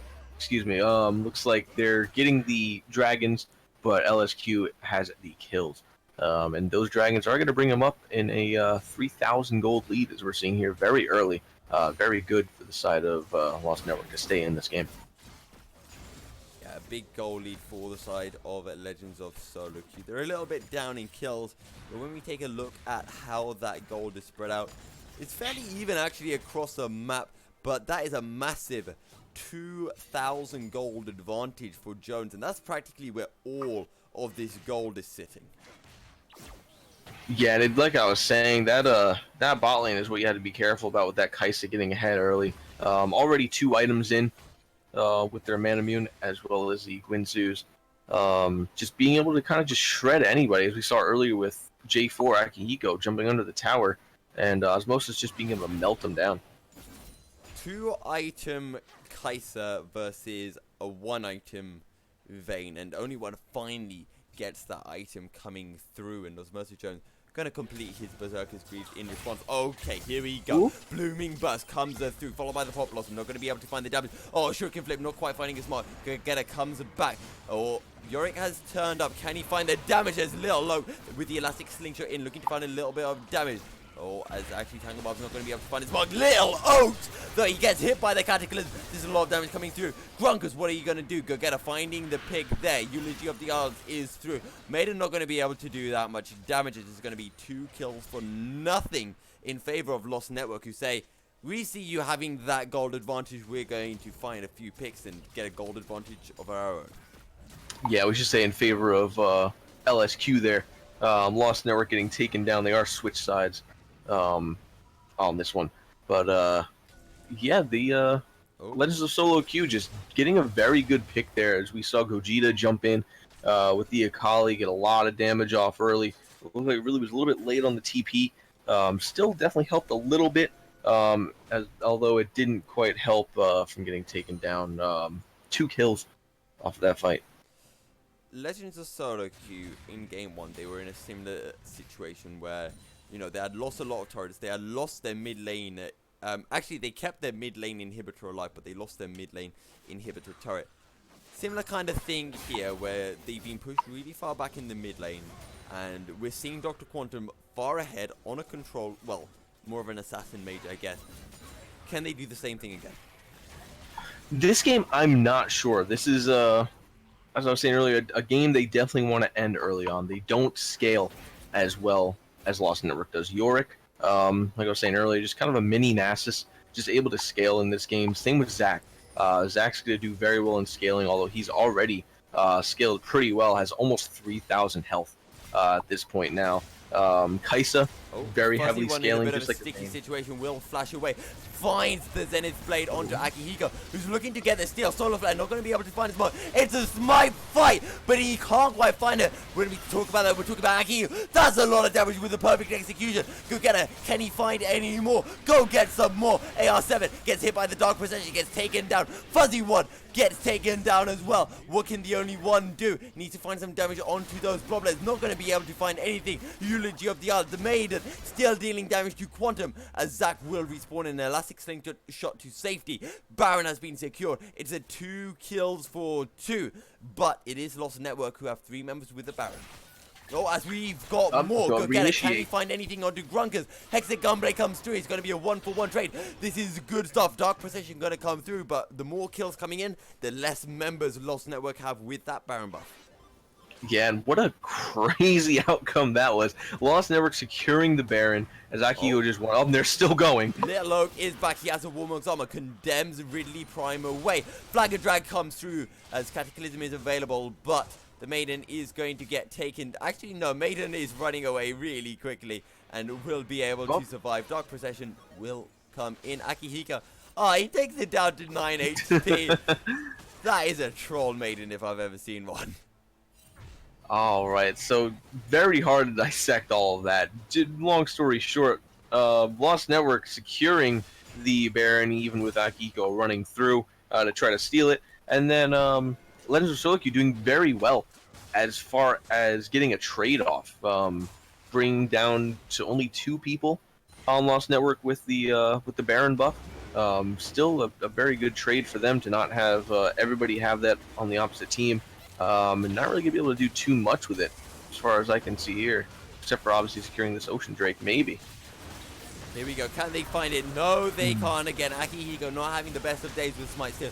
In comes the Cataclysm. They're looking to find a little bit of damage. Can they take the fuzzy one down? Yes, they can. TP being channeled. In comes Ridley Prime. It's going to be 2 kills for 1. And Little Oak did have the Baron buff, so now I think the only member with Baron is Ridley Prime. So a good job from Legends of SoloQ, as this is a lot of damage coming through onto Grunt, because Ridley Prime going to try to turn it around. Dark Procession flashed away by Quantum. No more deaths as the Maiden might finally get taken down. Yes, it will. As Gogeta just looking for a potential flank, does not have the perfect execution available. Did just use that. Yep, and that was again Legends of SoloQ doing very well at, even though they weren't able to secure the actual objective, trading off kills. They traded a 2 for 2 in the Dragon Pit for that. They traded a 3 for 3 on the Baron. So now, you know, they're getting these losing these objectives, but at the same time still whittling down Lost Network and being able to at least get these kills, not letting them take these objectives for free. Fury, I feel like we owe an apology to the teams, because at the start we talked about Glacial Augment builds. There isn't a single one, neither from Dr. Quantum on the Ari or King Grunkus on this sneak. Nope, and that's what I was saying earlier in the game, that I respected the fact that both of them have Electrocute. I love seeing that. I like I said, I don't like Glacial Augment. Both of them took the Electrocute for the extra damage. Props to both of them. However, Quantum, though, he's decided to go for the Twin Shadows over something like potentially a Moralen Nomicon, or even just going straight for that Rabadon's Death Cap, as King Grunkus actually is going for. Yeah, honestly, seeing Twin Shadows on a build that isn't Glacial Augment is kind of weird. Not something I would expect. I never see Twin Shadows bought unless they're going Glacial Augment. So, Twin Shadows Electrocute is going to be definitely new for me to see. We have to see whether Quantum can make that work. He's been doing well so far, but whether it can have the impact in the team fight is a different matter altogether. The wave crushing in the mid lane, as Legends of SoloQ find themselves in a similar situation to Game 1. They're able to wave clear fairly well right now, but the Baron minions, I think the Baron has actually ended already, so Legends of SoloQ doing a good job to deny that Baron. However, Lost Network were able to secure another Drake, and they now have a 3 elemental Drake 2-0, whereas in the previous game, Legends of SoloQ, they were at least able to find an Infernal and, you know, match up the Drakes a little bit. Yeah, I do want to see Lost Network possibly go for a 1-3-1 in this Solo situation. Flag gonna miss his mark. Akihiko going in with a flag and drag. The only one looking to find the damage, gets hit by the Zenith Blade. Fuzzy One, what are you gonna do? He gets chumped. Fuzzy One, surely he can't get out of this. He gets taken down by the Orb of Deception. Actually, only one picking up the kill there. King Grunkus, where are you going? Oh, Dreadlight is going to be able to find his mark, and is not onto the Shape Spreader. He gets taken down before the bot Blossom can get channeled. Meanwhile, in the mid lane, really right, what are you doing? Cataclysm not going to be able to find his mark. The flash forward as the wall doesn't come down in time, and it's a shutdown going over to Akihiko. We said that is slightly different to Game 1, but Legends of SoloQ don't care. They're going to find the picks, and they're going to find the advantage regardless. Absolutely ridiculous there, going from what looked like Lost Network just getting ready to run it down into their base. We had a huge minion wave bot lane, a big one top lane. We could have had them go to push those in to at least get that bot tower. Into Legends of SoloQ getting an easy 3 kills, I should say, for free. off that 3 for 0, getting ready to set up on this next Baron. And as I was saying last game, second Baron is very important for this team here. Yeah, and this time it looks like it's going to be Legends of SoloQ who are going to be able to get that Drake. Sorry, what am I talking about? Drake? It's a Baron. We've got a Drake. Big purple Drake. Yeah, we've got a Drake coming up in 50 seconds though, so we might see some importance going there. That could be a triple mountain going over onto the sides of Lost Network. You have an LSQ opting for a reset here. Going to push up mid, sending a Kali to the bot side. Kali does have the TP available to send herself back up there. Getting ready, hiding on that blue buff. Going to send out the Twin Shadows. Twin Shadows going to be able to find its mark. However, the time I'm going to hit this shape splitter. In we go. Elastic Slingshot. Not going to be committed from a little. Oh, because blue buff has been started. Akihiko, though, he wants his blue buff. He's going to get donated over onto Quantum, though. He says, I'm not taking any chances. I don't trust you, Mr. Jungler. You need to save your smite for a very important dragon that's up. I keep doing it for a very important Baron that's up on the ref. Meanwhile, Gogeta bot lane going to try to get that bot tower, going to start his TP up into the Wraith Pit. He could be looking for the flank here. Baron down onto 2,000 HP. Can they make their way into the rift? They can't find the steal. Akihiko is in there. Shu can flip in. What can go get it do? He's trying to find the damage. It's a 2v3 in the Baron pit. It's currently a 2 kills for nothing. Make that 3 kills for nothing as the Lost Network. They find the kills. They find the Baron. Now they're going to be pushing in the mid lane on a very low inhibitor turret. Yeah, I don't know that LSQ can really do anything against us here. That should be at least 2 inhibs down, if not inhib and a Nexus tower for 5 people with a Baron and a Maiden. Just gonna run it through there, especially with 2 Mountain Drakes. That is huge for them to keep pushing this in. The inhibitor has fallen, but Lost Network, I think they want a little bit more. They're gonna back off now, and they should probably just pull back.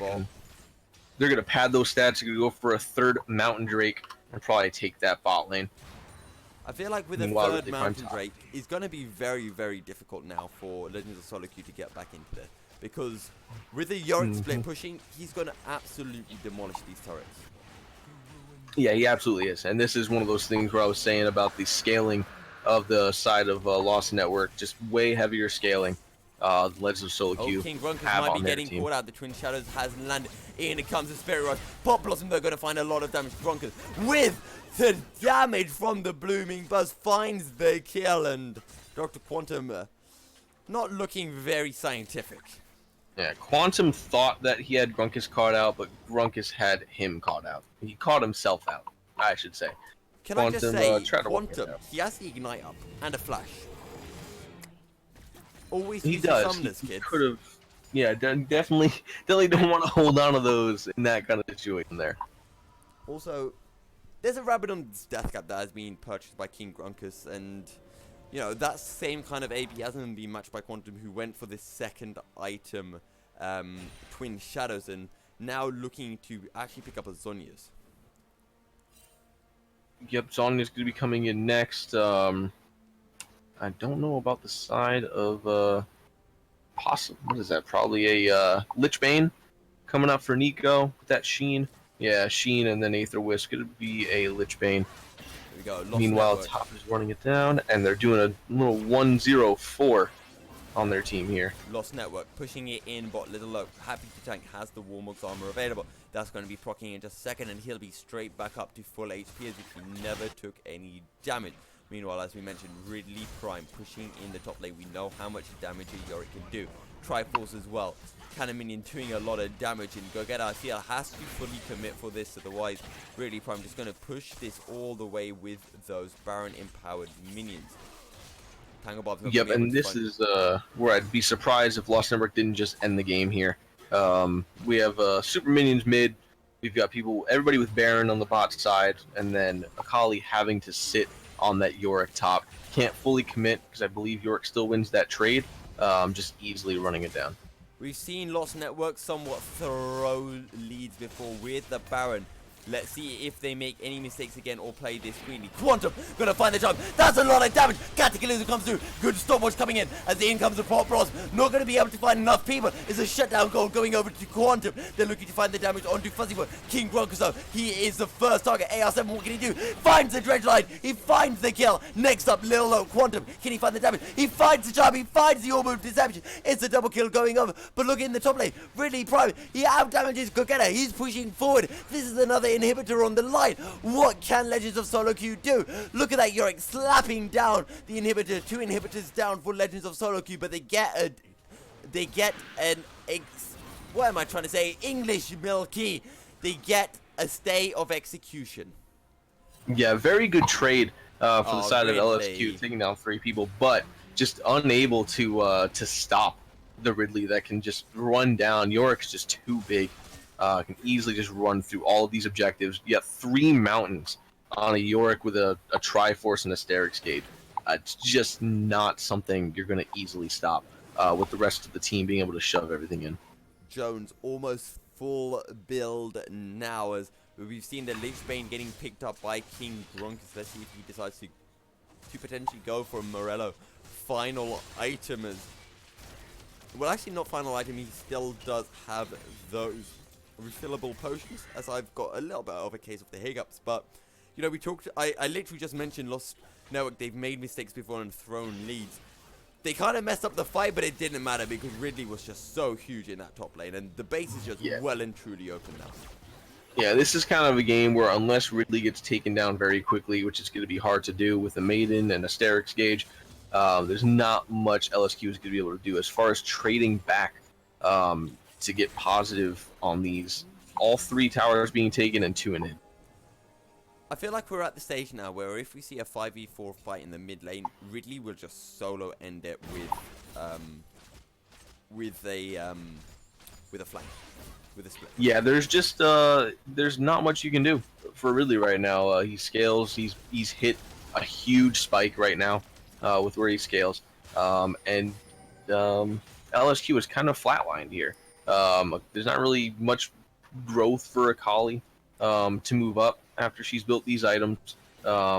She couldn't really get ahead against the Yorick. Zac outscales the J4, as does Nico outscale the Ahri. Kai'Sa's already outscaled the Vayne. But the charm does as well. Lilo gets taken down instantaneously. As now the rest of the members of Lost Network are going to have to back off. However, we've got an Ocean Drake on the map. This is going to be a second Ocean Drake. Lost Network couldn't have asked for more when split pushing, as this Yorick is going to be a very happy bunny indeed. Yeah, Ridley just needs to TP into the base right now. They need to try to get the rest of Lost Network on the Baron, bait out LSQ, and really needs to just go into the base and end the game while they sit on Baron. Really going to walk it down bot. Decides to save his TP. Something I want to bring up actually, Fury, is look at Fuzzy Youth 1's vision score, because that is some good warding stuff right there. Yeah, that's a very, very big warding. So I've not seen that in a game in a very long time. 84, super minutes. high. We Clearing a talked lot about of killing Ridley as quickly as possible. As in comes the depth charge. The only one gets taken down quite low. Final hour has been burned. He finds the kill. Baron has been started though. Can he finally do it? Akihiko, he's been looking for it so many times. Flash forward denies the solar flare. As in comes the Cataclysm onto Osmosis. As the dash forward with a shuriken flip. Can they find the perfect execution? 5 points, so I'm going to find a lot of damage. That's a great E from Fuzzy One. Keeps Jones alive. Great stuff from the support. We talked about a great vision score. And he does a fantastic job healing his ADC as well. Yeah, just I have to say, very badly played by the side of Lost Network. Zac just died. He was in base. Ridley was by himself with 3 people on it. They couldn't really do much on the Baron without a Zac being up. Couldn't capitalize on anything there. They got the TP from Akali, who just immediately went in. Looks like they're going to try starting this now that they do have their jungler available. This should be melted very quickly. Yeah, 3 Mountain Drakes on a very fed Kai'Sa will secure that for them exceptionally fast. The 3rd Baron of the game. The Elder hasn't even spawned yet, and this might just be it now for Legends of SoloQ. They might just be well and truly out of this game. It's possible, but we just saw in that last fight that they are able to still shred down Ridley. If they can get that done and then move on to the rest of the team, they should be good to go. But right now we see Grunk is just running it down with his supercharged minions. Ridley going down bot lane to go against Zakali while J4 is taking the red. I kind of like this because Jones has gone for practically full AP here, and the only AD for Lost Network is on Ridley Prime, who is the most important player. So, do you deal with the team fight threat, all of this AP in the team fights, or do you deal with the split push AD threat? That's something that they're going to have to find out fast as they're running into their base here, because Ridley is a huge threat. 3 Mountain Drakes, the Maiden, and his the fact that he's level 18 and you just destroy this thing in probably 4 Qs, if that. Yeah, see, Gogeta can't even contest it. It's done. Here we go. This might be it. SoloQ not quite going to be able to find his mark. Final hour has been popped. Only one. Can he find the damage? I don't think he can. Go get it, taking down a lot of damage. Pop Blossom will come in. Go get it, got nowhere to go. Only one going to be able to find the kill. Actually, Go get it, securing that. Oh, that's a good Zenith Blade. So much gets burnt. But Ridley Prime, he's on the Nexus. He's going to take down Akihiko. There's nothing Akihiko can do. And Lost Network, they lost game 1, but they come back strong in game 2. And they're going to tie us up 1 game apiece as we're going to head into the final game. Yep, and that was just something that was just perfectly executed by Lost Network there at the end. Ridley just runs it down through the bot side. Nobody can stop him. Gogeta can't even get close. Has to sacrifice the inhib to hope that their team fight comes out positive for them to go back and deal with the Orc after the end. But it just, nothing happened there. Ridley Prime was just able to destroy everything in his wake. Yeah, absolutely fantastic stuff. And we're in a game 3 now, so just quickly before we head into a break, Fury, what would you like to see both teams do? I want to see Lost Network do basically the same thing. They need to pick a champion pool that scales well against LSQ, to where we haven't seen a game end that quickly so far. They need to choose actual scaling champions. LSQ, if they want to go these champions that can, spike early, they're going to have to just know how to end the game early. I want to see somebody end this game quick. Possibly maybe even a 25-minute game if someone can get themselves ahead and just group together and actually end this game. Yeah. We've seen 2 almost 14-minute games. Potentially we need to see these teams play it a little bit cleaner. However, if you guys haven't already, do hit us up with a follow over on Twitch, or maybe even a sneaky little subscription. However, we're going to be heading into a break, and we'll be right back with Game 3 and the final match between Lost Network and Legends of SoloQ. See you in just a short bit.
in the sky, gazing far into the night. I raise my hand to the fire, but it's no use, 'cause you can't stop it from shining through. It's true, baby, let the light shine through. If you believe it's true, baby, won't you let the light shine through for you, for you, for you, for you, for you, for you,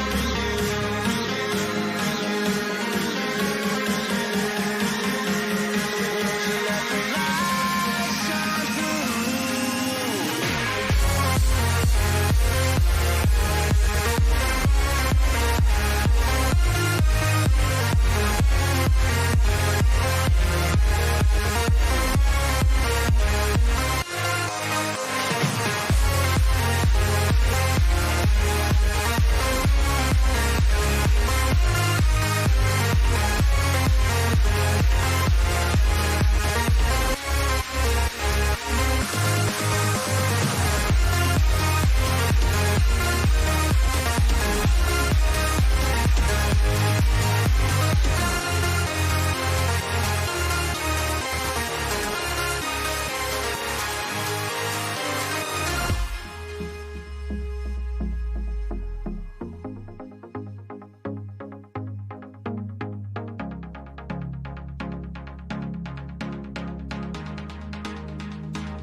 In the sky, gazing far. All right, everybody, welcome back. We are heading into our final game of Lost Network versus Legend of SoloQ. Going right to the ban phase here. We've got really banning out. See if we have the same Sejuani ban first, maybe. Oh no, that's right. Lost Network actually misses a ban first because of their E-sub. LSQ. Let's see, because I think they banned the Sejuani. Yeah, they've been banning Sejuani Renekton at the start in both of the games, and it looks like they're going to be going for a little bit of the same here, whereas Lost Network seem to be going more for kind of champion-oriented bans, and maybe this time we could see an Akali ban coming through, but now once again it's going to be the Yasuo. I'm kind of expecting a Yorick ban at this point, unless Ridley Prime is something you can pull up to manage that. As far as last game went. Yeah, if he wants to go Nasus versus the Yorick, go for it. Been Thresh second, they have been doing that. It's usually third ban though. See if they pull the Lux ban out second like they did in the first game here. Yeah, this might actually be Legends of SoloQ potentially going for the Sejuani themselves, because they've always been banning it out, and now that this time it seems that they aren't going for that Yorick instead. Yeah, maybe they take the Sedge. That would be a good pick if thing at play. Obviously, they are pretty good at playing lockdown junglers, so seeing a Sejuani being picked up would be a really good idea for them here. Though Lost Network does have the first pick. See who they grab. Yeah, still a lot open for them. And, Sejuani gets through one time, and Sejuani insta-locked. And left it open just long enough for Ridley to snag it on their end. Actually, I'd be interested to see whether Legends of SoloQ pick up a Trundle at the end of this first phase, just because it is a champion that does counter Sejuani quite nicely. Yeah, it'd be a very good pick into a Sejuani pick. We could go for the Nautilus. Kais? First pick, see if maybe they grab their ADC. Up there's the Trundle. Being hovered anyway. I don't see why they need to pick up the Trundle this early. Like, they can focus another role. They probably don't want it to get banned. True. I'd imagine, because picking Sejuani, you should know that Trundle's one of your biggest counters. Yeah. So if they don't pick up the Trundle, I could imagine will be banned pretty quickly. As the Trundle will get locked in, and Let's see now whether actually Lost Network take away the Kaiser, because that Kaiser Nautilus is a really strong lane. Oh yeah, absolutely. So we're gonna see Little Oak picking here. See if maybe they pick up the Kaisa. Oh, Oh no, they're gonna Mordekaiser. grab a Mordekaiser and a Tristana into the Nautilus here. I mean, I don't know if that's Tristana gonna could be be going maybe a mid. Tristana mid. Yeah. Yeah, that definitely could be a possibility here. See if maybe they want to grab their ADC, or if they want to grab their top laner. Gonna grab that Darius. So that confirms that it is a Trundle jungle. A few times I have seen the Trundle get picked up as a counter to Sejuani, but it gets put in the top lane. But at least this time we know that it is going to be a Trundle jungle.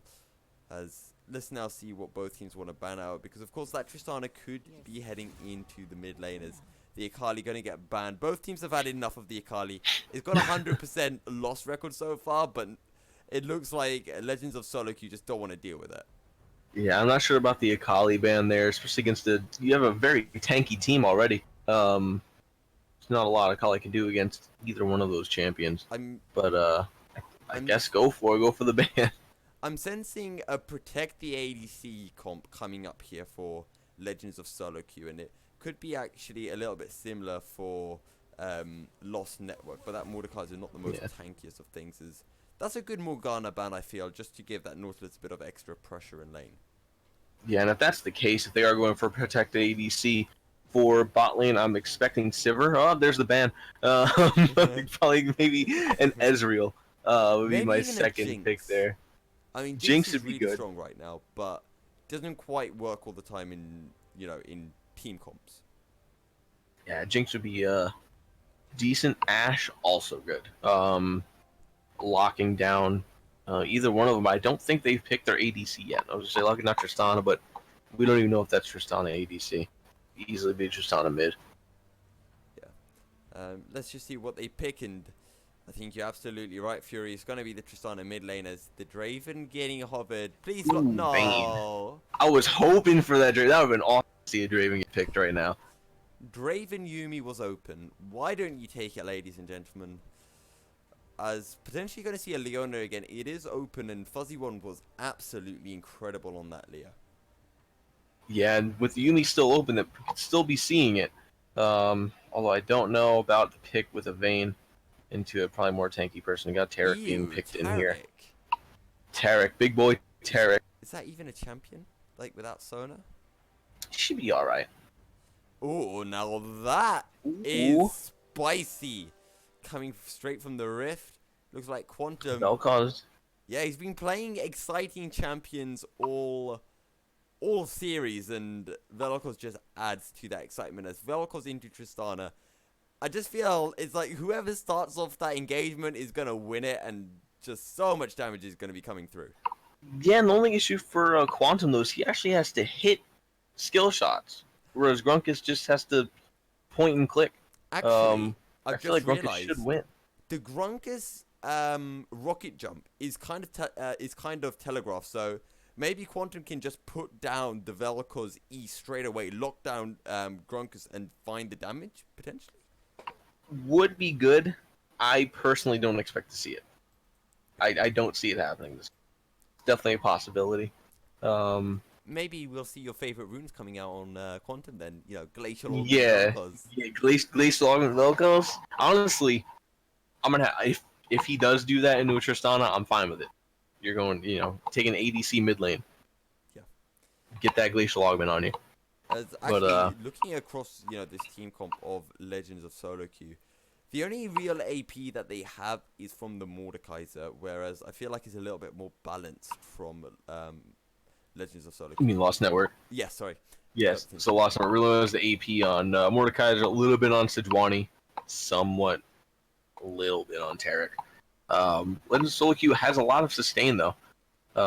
Trundle and Darius, two big frontliners who can do a lot of damage while also keeping their health bars pretty healthy.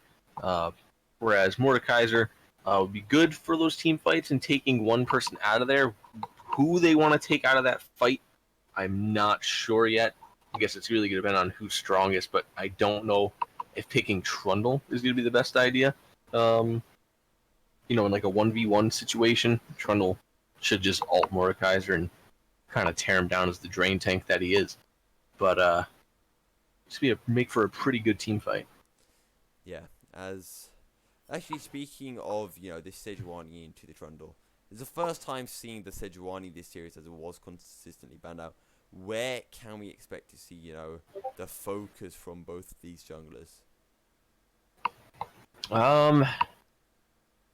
Honestly, I don't know about Sejuani's early game compared to Trundle's. I know Trundle has very good wave clear. I know Sejuani is very good initiates as far as ganking goes. So Trundle going to be able to clear his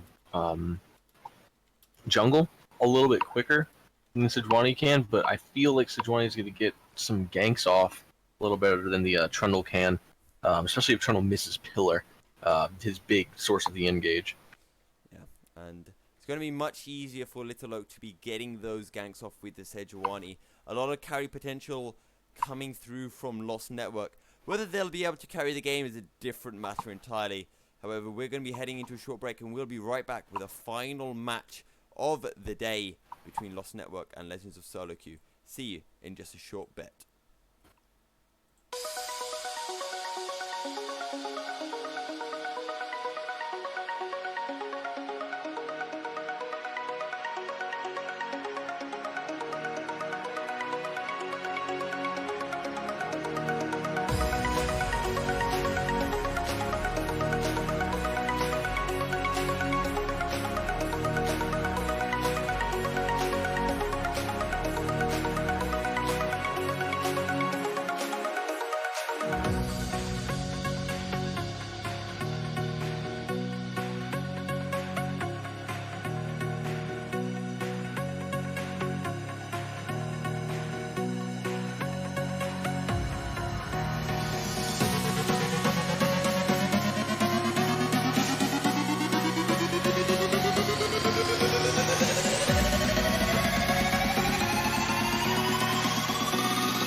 All right, everybody, we are back in our final game of Lost Network versus LSQ, Legends of SoloQ.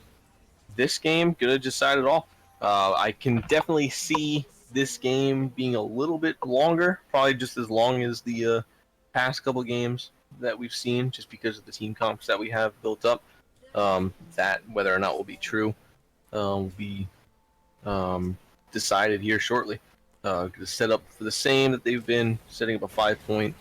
Tarek not watching that bottom try brush though.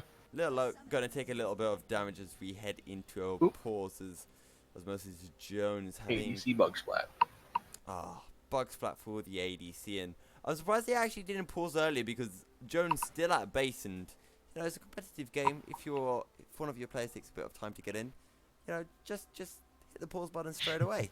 Yeah. But yeah, as you were mentioning, we've seen two 40-minute games. The last game was, I think, 38 minutes, and the game before that was about 41 minutes. So we're right on the 40-minute marks as both teams struggling just to break down, find that final finishing blow, and we've seen, you know, team fights going back and forth, and hopefully this time one of the teams can just find that little bit extra.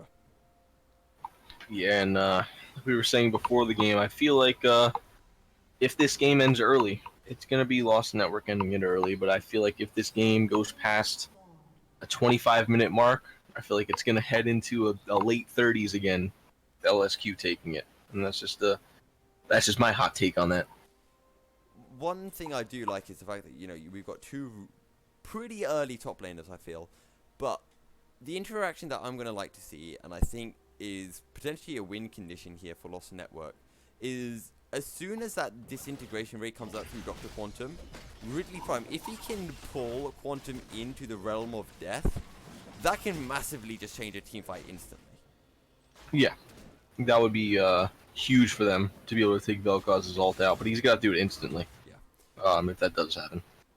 And yeah, something else, because whenever you play into a Mordekaiser, that realm of death is annoying, but you can get out with something like the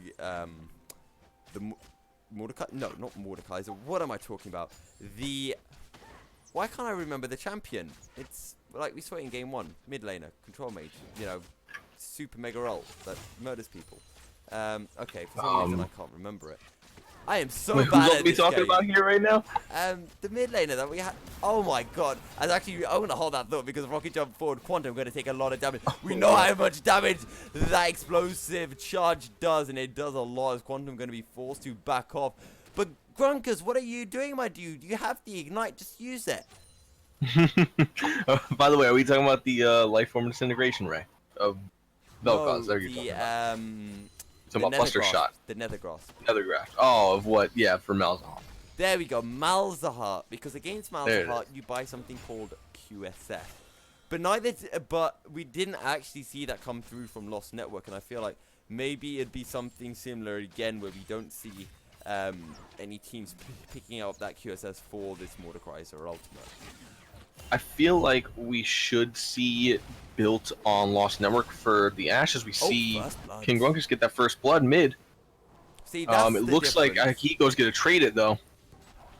Might be seeing something coming through in the jungle, as you mentioned Akihiko finding the pick. He had the vision on Lil Loke, and he converts it into a kill and will take not only the boo buff, but potentially the Grump as well, as actually now he's just going to back out.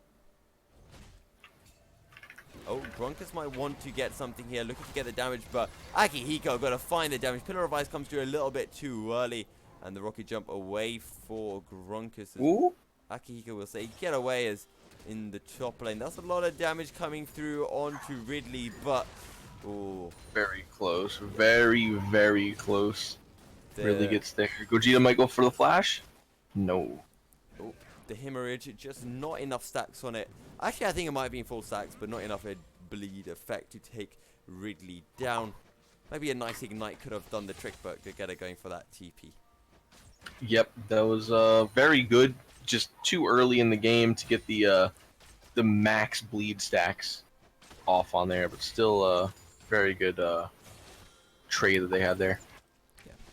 As I mean, currently Jones doing a good job on this vein. As Dazzle not going to be able to find its mark. Lil Loke is here, but I think Lost Network pulled the trigger a little bit too early there. Yep, and now in the bot lane we have here's Monsters Jones. Oh, here we go. The doing? Decimate is going to come through. Flash away from Ridley Prime, and Akihiko will just get a little bit of damage, but that is the flash down for Ridley. And Gogeta can potentially look just to find a little bit more now. Yep, and now we have Vayne in here pushing up the wave underneath the tower. Ashe out of mana here. And gonna get that condemn onto AR7 just to get him to back away from some of that CS. Yes, we're going to see Jones and Fuzzy One just look to put down a little bit of vision in the bot side jungle. But Akihiko is top side right now, so he's not going to get spotted out for a while yet. As we see, first dragon is the Infernal Drake. Yeah. Had either a Mountain or Infernal in all 3 games here for a first Drake.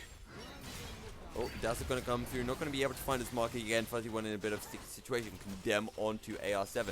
as Jones looking to find a bit of return damage. It's the only one with no mana at all right now.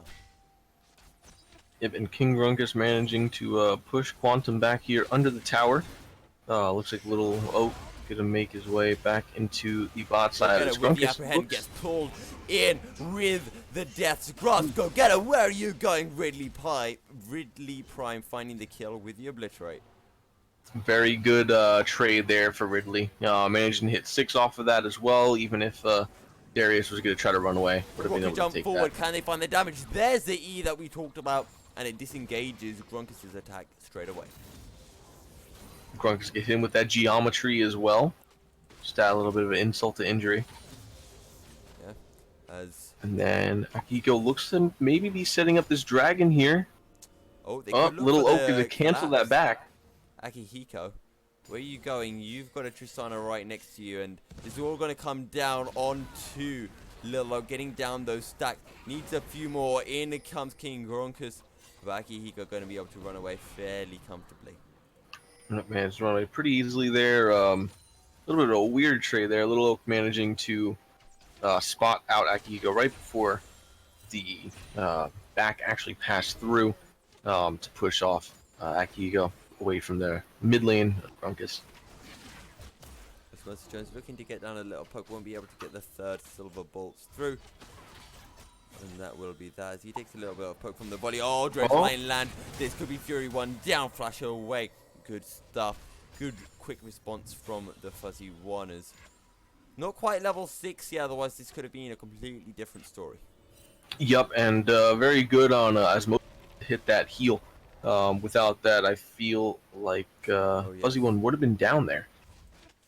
Very good instinctive reaction from Jones's. He wants to get the cannon, but he takes a lot of poke in the processes. I want to go back to this top lane because Darius and Mordekai's, they're both very good early, but when it gets to late game, who do you think is that little bit more important? Late game, I'm gonna see Darius as being a bigger threat. Right now, he is losing these early trades. Here we go. The stacks of until hemorrhage are this coming in. happens. This could be really close as What? the basketball hoop is ticking down in the realm of death. Go get it. Gonna be able to find the kill. And that was just good on Gogeta there to flash into the bush so that Mordekaiser lost all the vision there. Very good trade, and that, as I was just saying, that I feel like Gogeta's gonna scale a little bit better on the Darius, especially in the middle of team fights when he uses his Q of the Decimate to just heal up so much, being around everybody. I feel like we've seen this consistently from Go Getter. He always seems to lose the first kill, and then he finds kills, and then he gives kills back, and it's always... There's a lot of kills whenever Go Getter's involved. Yeah, it seems like in the early game, he's just kind of testing waters. He wants to see... Oh no, like, Enchanted how he's Crystal playing Arrow against finds them. him out, followed by the Dredge line. Depth Charge pretty much secures a fate as Jones will fall flash forward, followed by the auto to find the CC. Dredge line going to be available in just a second. Can they fight it? Volley secures a double kill. Meanwhile, Drake takes on a disruption, going to land. I'm not sure if that's going to be enough for Quantum, trying to find the damage. In comes the disintegration ray. Drake will be able to do the rest. Quantum takes a bit of damage. In comes the Buster Shot. Quantum surely going to fall. Doesn't have a stopwatch available. However, the only one going to be able to find the kill. Now 3-0 on this Ash. Yep, and Grunk is flashing in to make sure he secures that kill onto Quantum. And then top lane here, we have Ridley going against Gogeta again. Going to be able to find the damage as the hemorrhage stacks will tick down. Ultimate not available for Go Getter yet, but the turret plate stacks are hiccups. Could you go away, please? As the turret plate stacks are available and really forced to back. Oh my god. Yep, and Ridley Prime, no TP as far as I can see just yet. Looks like Gogeta's gonna be able to get some easy plates off of this here. Fury, although TP is now back up. Do you have any tricks for getting rid of the hiccups that I could use mid-cast? You're gonna want to grab a cup of water and drink from the opposite end, like drink it leaning forward. Like no joke. Does that actually work? It actually works. You fill a cup with water, and instead of drinking obviously on the rim like a person that's closest to you, you put your mouth on the opposite rim and lean forward and drink, and for some reason that just helps get rid of them. Okay. Oh god, there's another one. I've actually just run out of water just now, so Oh god. I really do apologize for this, ladies and gentlemen. However, while I might be having some hiccups, there aren't any hiccups in game right now, as we're currently sitting 6 kills to 3 in favor. Oh my god, I hate myself sometimes. In favor of Legends of SoloQ. Yep, it looks like Grunkus was going to go for a roam bot. I think might have realized he was spotted out by that pink ward. Not going to clear it, though. Not sure why. Probably going to leave that for Oak to clear out there. Yeah, and then they're going to go win bot. Take that. Grunkus might actually go straight away, the flash away from the only one as the Cosmic Radiance comes through. That's a good Glacial Prison. In we go. Arctic Assault surely available. Flash forward. Condemn into the wall. Great stuff as Jones picks up the double kill. Yeah, that was a beautiful ult by Little Oak, as well as a nice flash condemn by Osmosis Jones there. To pick up both kills, probably get some damage off on this turret. Unfortunately, no Dragon secure just yet, so no free Drake, but looks like Akigo is going to trade that for the topside Rift Scuttler. That Rift Scuttle going to be picked up, and always good when that comes in pre-14 minutes. Sorry, yeah, Rift Herald. It's going to be 3 stacks, 3 turret platings, I should say, going over onto Lost Network. But that's a big Rift Herald, and it could be a first turret coming through in possibly the mid or top lane. Yeah, I feel like I'm going to see a top here. Looks like Trundle's going to probably drop behind the turret as Gogeta's just going to force in Ridley Prime, because we already know he wins these trades. He's going to pull right here. He sidesteps the Death's Grasp. Akiko not quite ready to go with the Rift Herald just yet. In it comes, but the minion wave isn't quite ready. Ridley Prime, what are you going to do? He's just going to back off, I think. I don't think he's going to try to contest it. As the Realm of Death comes through Akihiko, just going to run away for now. Go get it, turning up as soon as Ridley Prime comes out. He's going to die. Pillar of Ice comes through, the flash forward as the damage gets taken. As Rift Herald secures the first turret. Same time as the turret gets that kill. And just like I was saying earlier, the last person Mordekaiser wants to ult is the Trundle. Trundle in a 1v1 situation, that's where he's going to thrive. He's going to ult you, and he's going to heal off of all of the health that you have. And you won't be able to do a thing to him. Yeah. Actually, the Nash's Tooth getting picked up for Ridley Prime. This is an interesting decision as Go-Getter getting poked down, and final hour is coming through. Can he find the damage? Go-Getter steps into the ward. That's a good ward coming through. Go-Getter flashes over, but he flashes into Gunkus as Buster Shot finds the kill. Disintegration Rod as the rocket jump away will be able to keep him alive. Tectonic Disruption not going to be able to find its mark. Osmosis Jones, can he find the damage? He doesn't have a ward this time. Looking to find the damage. Dazzle gonna miss its mark, but Glacial Prison, whoa, Little Oak finds the kill. And meanwhile, we're not seeing much traded bot lane. While all that's going down, we have 4 people, top and mid side. Bot lane just has a plate and a quarter left on that bot side turret. Turret damage. You will be able to back out. Little Oak protecting those little minions as the first turret will fall though in favor of the first turret for Lord. The first turret for Legends of SoloQ has now fallen in that mid lane. There we go. Takes a couple tries, but third try's the charm. It's not like I'm from England and English is my first language. No, totally not. You guys didn't help create it or anything like that. As we're going to see the control ward dropped at Drake as Legends of SoloQ looking to pick up their second Drake of the game.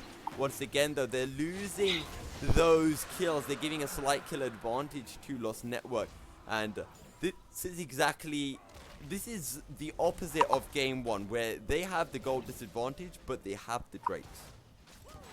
Yep, exactly. This is the first time we've seen them at a deficit in kills, but being up on the objective side of the game.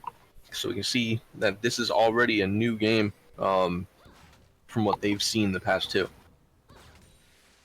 As King Rock is just going to roam around a little bit. My case of hiccups hasn't stopped quite yet, but Quantum has just finished that Luden's Echoes. We're going to see the IE picked up from Grunkus, and before we saw going for the Blade of the Ring King on that Tristana, but this time we're seeing the more kind of damage oriented build with this IE.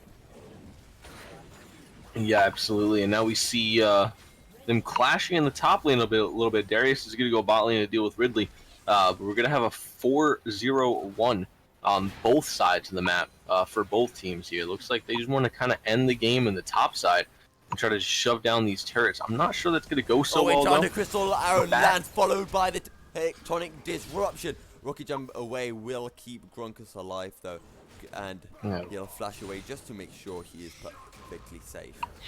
Yeah, I was literally in the middle of about to say, I don't know if they want to be up there with Ashe having an ult. Right as she... Gogetta's feeling aggressive. In comes the Noxian guillotine, and he finds the kill. But now he has to be careful because on the way is Jones, and Fuzzy One will TP to safety all the way back to his inhibitor turret. Clever thing. That's big brain. It's big brain time now. Darius gonna take the turret and TP right out as his team shoves down the mid wave. It's probably gonna take that turret for free. Legends of SoloQ gonna find the third outer turret of the game. This time in the mid lane. Next Drake's gonna be an Ocean Drake as well. That's in almost 3 minutes time, and would be a second Ocean Drake to add to their stack of Drakes. Yep, now be 2 Oceans and a Fire. Now Ocean Drakes, while on one hand aren't the best thing to have with a team with 3 tanks like Trundle, Nautilus, and Darius, it's gonna be very good healing up off of it. Yeah, and that's something that we probably should have mentioned. You know, so many times we see currently, you know, comp with maybe 1 tank, maximum 2, but this is a 3 tank composition for Legends of SoloQ. They have so much front line. But then again, this is a Vayne, and those silver bolts burns through tanks. Yeah, it's gonna be hard for them. They're definitely gonna want to get rid of that main source of damage right off the bat. Although Tristana is a threat, Vayne, I would say, is the bigger threat in the situation here, especially having a already finished Bork as the first item there. It looks like they're going for a Gwynsu second. So you definitely want to get rid of that right away. That's all gonna land onto Gogeta, but no further commitment from the side of Lost Network. 18 minutes into this game, and we're tied up 8 kills to 8, and the goal is bang on even. And ever so slight lead for the side of Lost Network, but crucially 2 Drakes going over onto Legends of SoloQ. Yeah, but now we kind of have a lull in the fighting. Not sure what to do. Well, LSQ is already kind of shoved in all the outside outer turrets, only leaving the inner turrets. Same with Lost Network. So it's kind of just waiting for these objectives to come up, or try to force a team fight. And it looks like neither one of those teams wants to do that. They just want to wait on these objectives. Right, and I already feel actually like Legends of SoloQ deserve the loss. And do you know why? Because as a support main, you're 18 minutes into the game, you've completed your quest, and you haven't got your Oracle Lens yet. And there's no sweeper yet. Yeah. And the only one hasn't picked up a blue trinket. The jungler hasn't gone for the Oracle Lens yet. And, you know, we've seen in games 1, 2, and now 3 as well, a massive vision advantage for the side of Lost Network, which is just going to help them in, you know, finding these good fights. Yeah, and the only issue I would see is that it's just the support that has that advantage. Everybody else on the side of SoloQ has a higher vision score than anyone on Lost Network. Although, let's be fair, it is an Ashe, and, you know, the Hawkshot gives so much vision. Yeah, but even then, you've got Trundle who's 7 ahead on Sejuani, and then Darius is 8 ahead on the Mordekaiser. Oh god, the hiccups continue again. Drake is on the map, and it looks like Legends of SoloQ want to try to contest this. However, Gogeta in the top lane split pushing. There is no answer to him. Cosmic Rain is going to come through. Enchanted Crystal Arrow will come in. Really Prime going to get kept alive for so long. Disintegration Ray going to find a fair bit of damage. Grit Osmosis Jones finds the kill. Can he find another one? Yes, he can. Where are you going? Where are you going, AR7? That's another kill going over. It's 4 kills for nothing. But look in the top lane, Gogeta. He finds the inhibitor turret. Or, well, he will in a couple of seconds. And he might want to go on for Ridley Prime. Can't quite land the apprehend. And Right now, though, Legends of SoloQ, sorry, Lost Network going to answer with be their here. own push in the mid lane as the A's going to come through courtesy of Osmosis Jones. And I'm not quite sure if that was worth it for Legends of SoloQ. I don't know either. They missed the dragon. They lose a tower. They lose 4 people for 2 towers. Oh, that's right. They did lose all 5 now that Gogeta's dead. All 5 for just the 2 towers in the top lane. And this might be a Baron as well that will go over in favor of Lost I don't know if they have enough damage to take on these Barons. Oh, that's a good Dread Light. In comes the Enchanted Crystal Arrow as the Dazzle will keep Ridley Prime alive. But he's going back in as Disintegration Ray will find a lot of damage. Volley will come through. Akihiko finds the kill as the Tectonic Disruption will disrupt the plans of Lost Network. Oh, that's a good blast code. Well played there by I'm not sure who hit that blast cone actually. I'm not sure either. Honestly, I wasn't really looking on that one. I was more into the bot side in the fight. But Legends of SoloQ took that from a very, very one-sided trade to, hey, this is we're gonna take this Baron now, if you don't mind. We're just gonna push you off of it, get a couple kills, and we're gonna take this Baron. And what a combination as well. This is aggressive. Vayne. Jones, he takes a few turret shots. He'll be looking to go back in. How much damage can he do on the turret? A lot, it seems, but potentially not enough. Where are you going now? He doesn't have his flash available. He needs to wait for the next minion wave. He's going to be able to find Really? Oh, Akihiko gets ulted.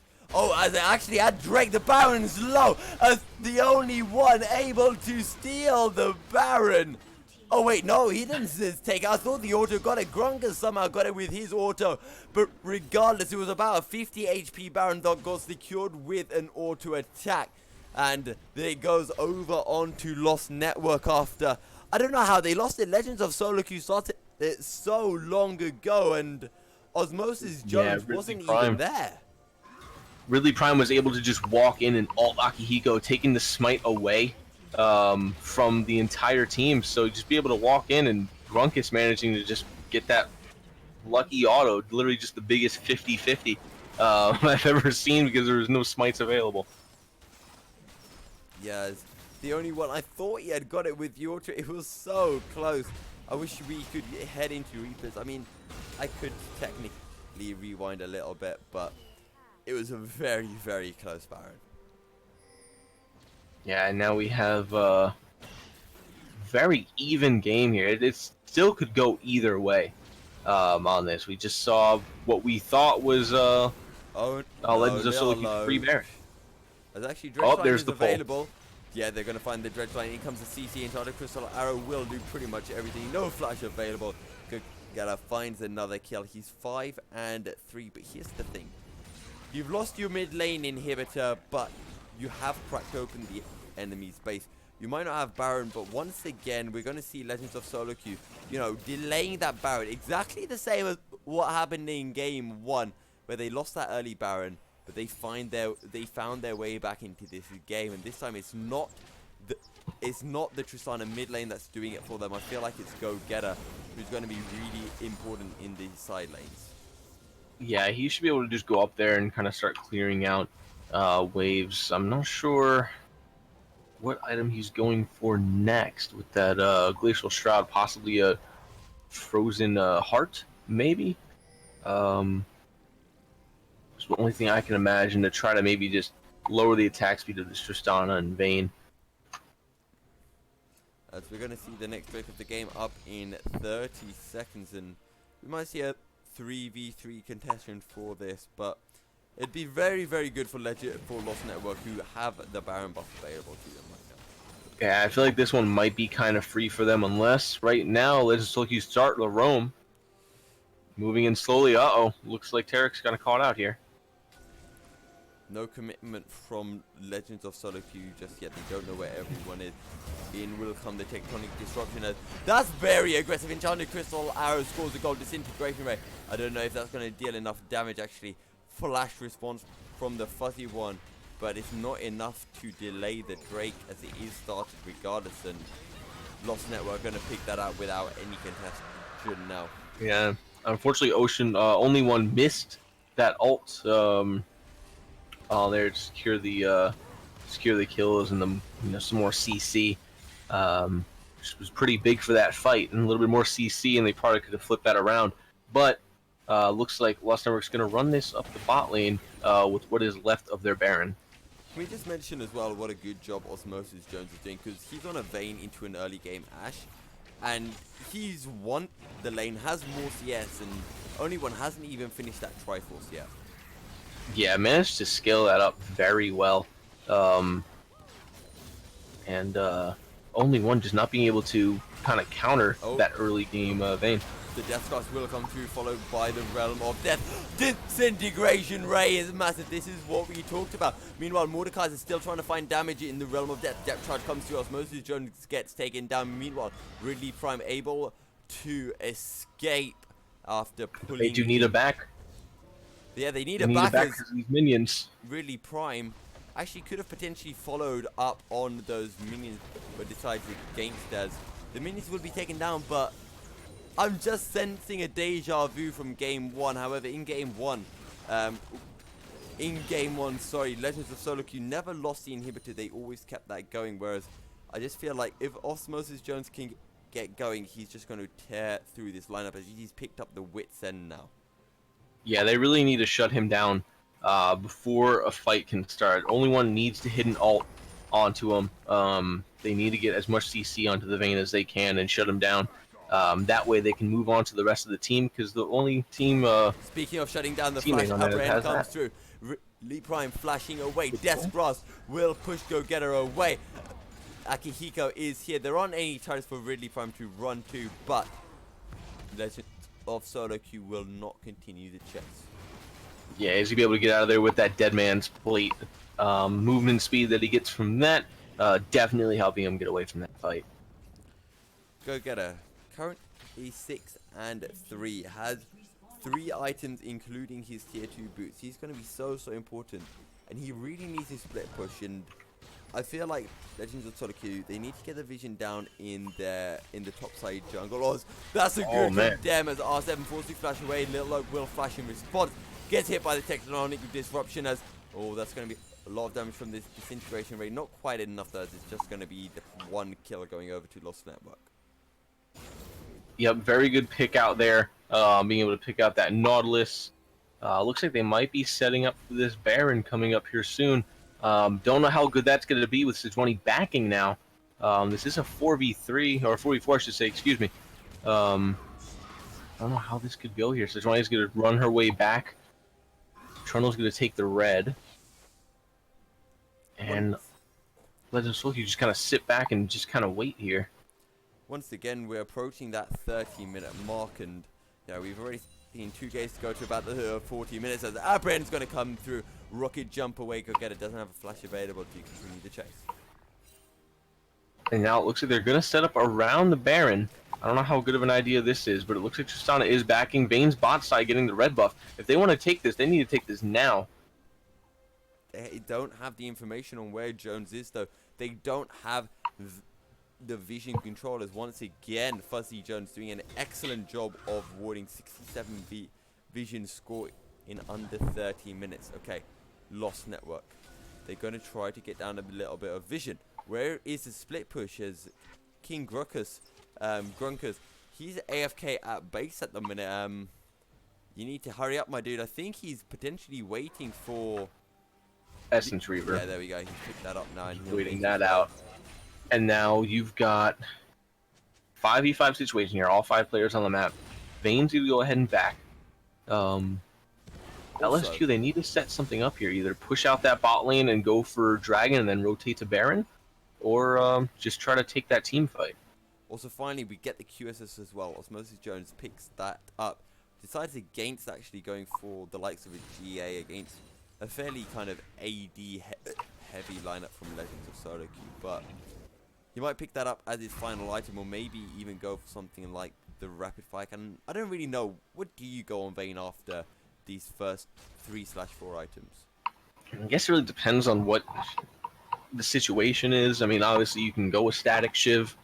If you want to do Static Shiv, you can go whatchamacallit? I mean, obviously Phantom QSS Dance? is a good idea into this. You can do Phantom Dancer. It's not a bad idea, especially when you have a Darius on the other team with that execute damage. Little Oak wants to try to find the steal onto the Drake. He's going to take a lot of damage. Cosmic Radiance will come through. This will buy enough time as Glacial Enchanted Arrow will be able to find his mark. Little Oak gets taken down. The Drake still stands. Sonic Disruption going to miss its mark as this is Lost Network burning through the team. As we're going to see Akihiko finally secure a Drake. It's a 2v2 triple kill, but it's not going to be enough as Legends of SoloQ, they turn it around. It's a triple kill, and it's the 8th for Go Getter. He's now going to push in the waves. I don't think he's going to be able to get an inhibitor, but he's going to be able to do a lot of work and stall this game out even more. Yeah, definitely going to be able to just push this in, probably get at least a tower. But that's the damage I was talking about coming from Darius. That just that scaling Darius, especially when he's huge against this Mordekaiser. So just much damage over time. about 80 CS, 7 kills, and has 3 items and boots. Whereas Mordekaiser only has 2 items and the Haunting Guy is not even the finished. Yeah, and what is this Yeah. Nash's Tooth build? Because usually you see something like a Rylai's coming through or a Leandri's Torment for that passive, but he's going for That's a very weird build. usually the first item. That this is definitely an odd build, yeah. especially with the Dead Man's Plate, second item. Definitely weird. It's kind of working for him, but I would have personally preferred to see like a Rylai's, at least first, just to at least push the Darius away from you, because Darius was kind of, being a bully in the early game as he's supposed to be. But Lost Network is going to be starting up this Baron, going to get hit. Third Baron of the game. Enchanted Crystal Arrow is going to find his mark. Good QSS. This integration ray comes through. That's the damage negated by the Cosmic Radiance. What are you going to do, Ridley? He's in the middle of everything. He get a force to back off as he's got the explosive charge on him. As this is much cleaner from Lost Network this time. They find 3 kills for 1. Make that 4 kills for 1. Go get a force to back away as now Lost Network will turn their attentions onto Baron, and I don't think there's any way for Go Getter to contest this. Definitely not. No, that was a poorly planned out fight there. They wasted all of their CC on the entire Taric ult. The ult for Taric was already down. They could take no damage anymore. Had the Ashe ult, they had the Nautilus ult. There's really not much they could have done in that situation, and all of Vel'Koz's disintegration ray was wasted on Taric's ult as well. Is the win condition here for Legends of SoloQ just to bait out that Cosmic Radiant, disengage, and then go straight back in? That's exactly what it is. If they bait out that ult, as soon as it's over, there's nothing that Lost Network can do. All of the AoE and CC that Legends of SoloQ has will just completely obliterate them. Okay, we'll have to watch out for that because Lost Network, they've got a really strong late game combo field. They've got the Tristana hyper carry, they've got a Vayne hyper carry. Whereas when we look at the sides of Legends of SoloQ, sure, they have the Darius versus the Mordekaiser, but that's an Ashe which does not scale very well as the Ashe has already hit the power spike of the Essence Reaver, Triforce, and the Runettes. Yeah, really, right now it's a matter of protect the ADC. If Ashe can just sit back behind everybody while everybody kind of just tanks the rest of the damage, baits out the Taric ult, Ashe can do some pretty serious damage sitting in the back, especially now with the Rune's Hurricane and the completed Triforce. Should be able to just do a lot of AoE damage sitting in the back.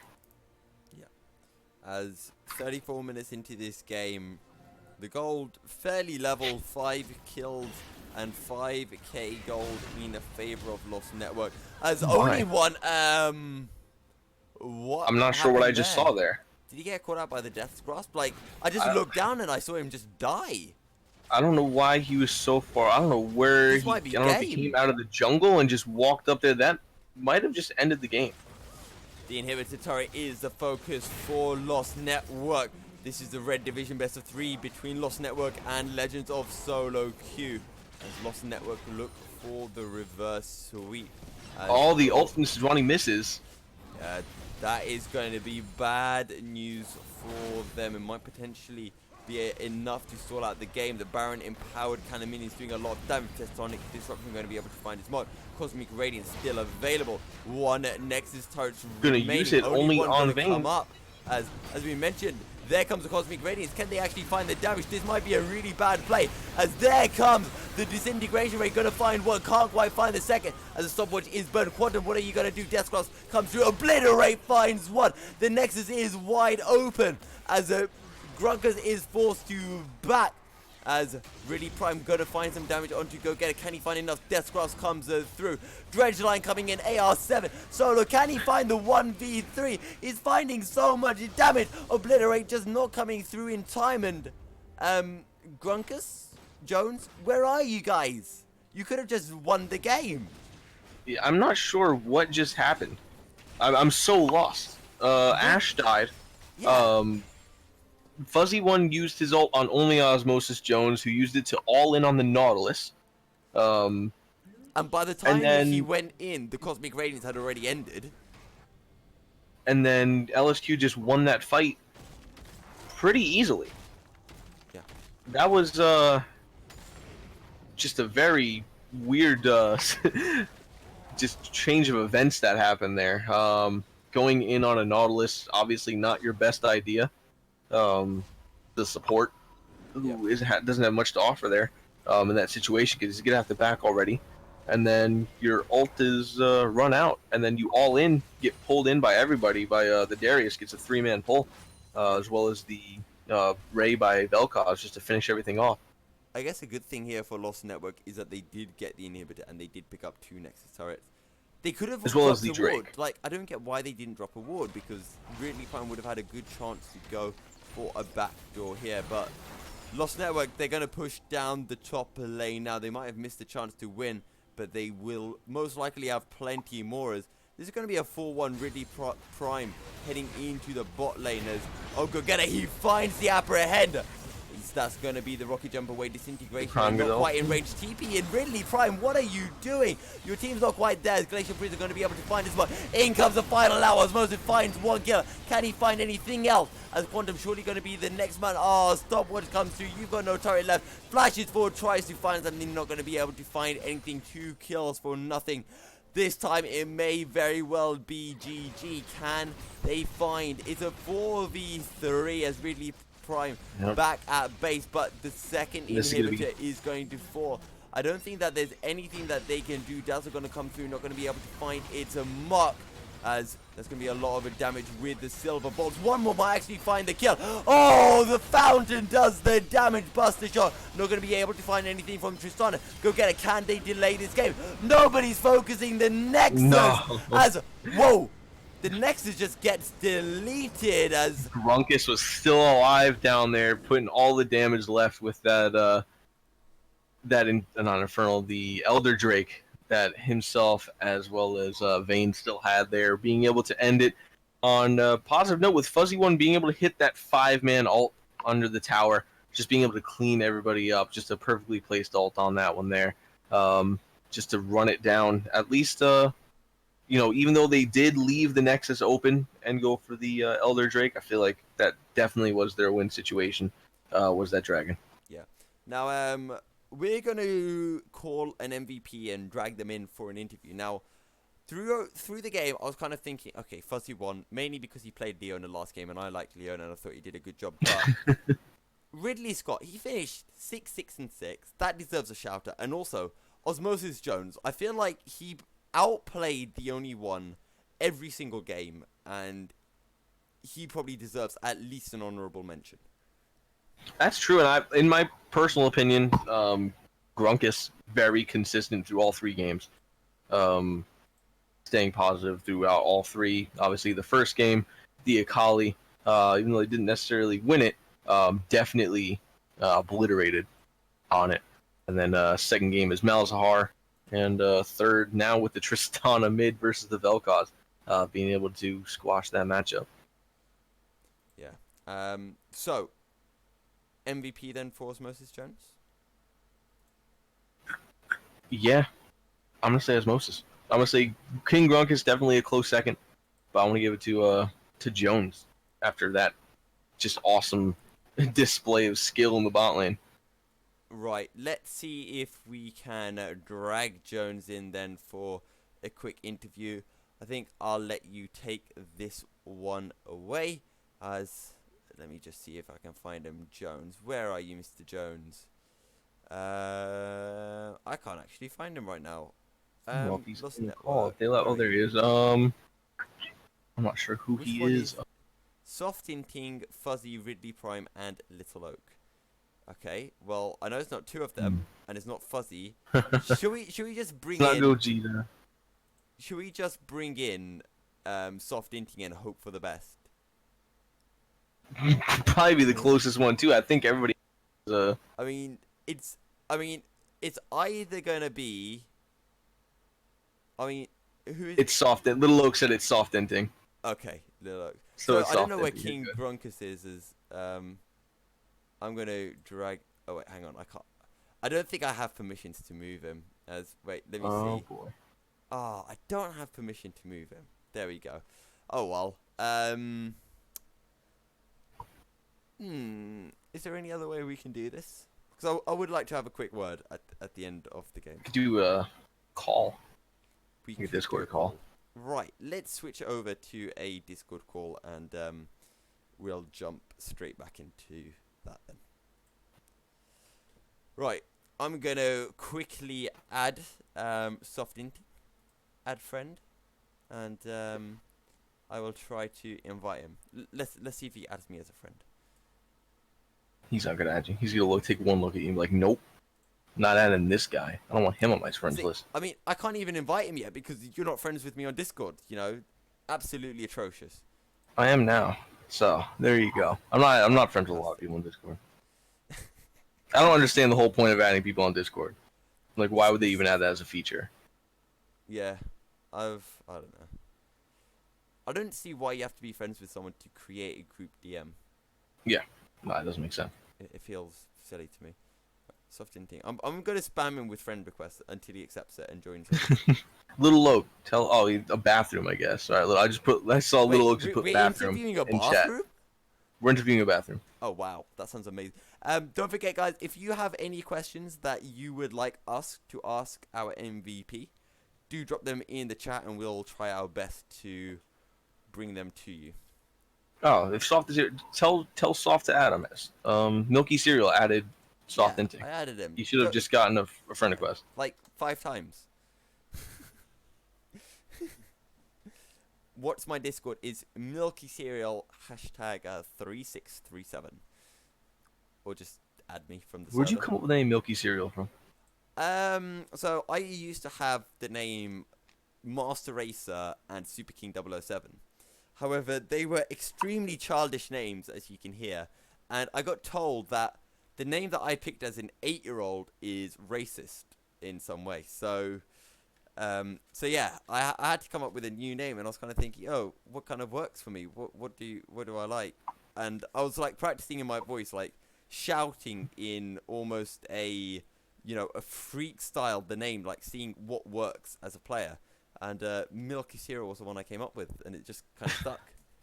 So you thought these guys were like, oh, this was a childish name. So you know what I'm gonna go with? Milky Cereal. Yeah, exactly.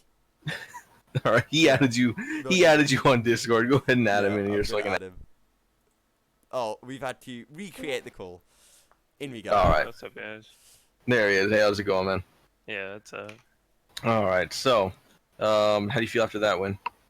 it was solid games. I really didn't know I was playing in this today, honestly. Really? Yeah. Oh, okay. Nah, So yeah, you came back from that 1-0 deficit, which seemed like a pretty, strong first game for LSQ. And then obviously you guys came back for that reverse sweep. Is there anybody on Lost Network you guys were like worried about at all? Like, was there anybody you were definitely banning out? We were trying to get rid of Vladimir because he just kind of played passive the first game, and then I couldn't really do anything about him. We just went 50-50. But then, like, we just kind of forced him to lane into us and froze the lane for most of the game, at least the second game. Right. Yeah, I was kind of expecting, obviously, like the first few levels to go a little bit in your guys' favor, just because Vladimir level 1, 2, 3 against an ADC isn't optimal for him. I just was pushing, and I shouldn't have been. I think I should have just froze on him and then tried to fight, but Right. he was down so much farm, and then I lost like 3 waves because I died. So he got back up. Yeah, and he just kind of scaled from there, level 6, and after. I was getting one shot in every fight. Yeah. And then, I mean, after that, I mean, you guys played very well. Like, as far as objective-wise, like being able to sit on those, like especially in that last game, the Baron, the back and forth, Baron call. So, did what was I say? Did Ridley call out that he was just gonna go in there and ult Akihiko to get the smite away? I actually wasn't even paying attention to that fight. That was when I was inting in their base. Oh yeah, that's right. You were on their tower. Yeah. You were on their tower I was fighting. kind of running it down there. I saw them kill and they got banned. I was like, okay, worth. I guess it's worth. Yeah, that was it was weird. Like we honestly thought they would get that pretty easily with you being over there. But it's kind of doomed. But yeah, I guess Grunkus just walk in auto attack Baron. yeah, And they kind of that's good enough. We were trying to make sure that we ulted out the Chandler every fight. That's why we bought that early QSS or early-ish QSS. Yeah, that was a good idea. Like that's what we were calling out early too. Is that with the I think that was part of the issue game 1 is I didn't buy a QSS and Malzahar Irish Jinx. yeah, that's what we were calling out too. Like we expected, QSS like third item.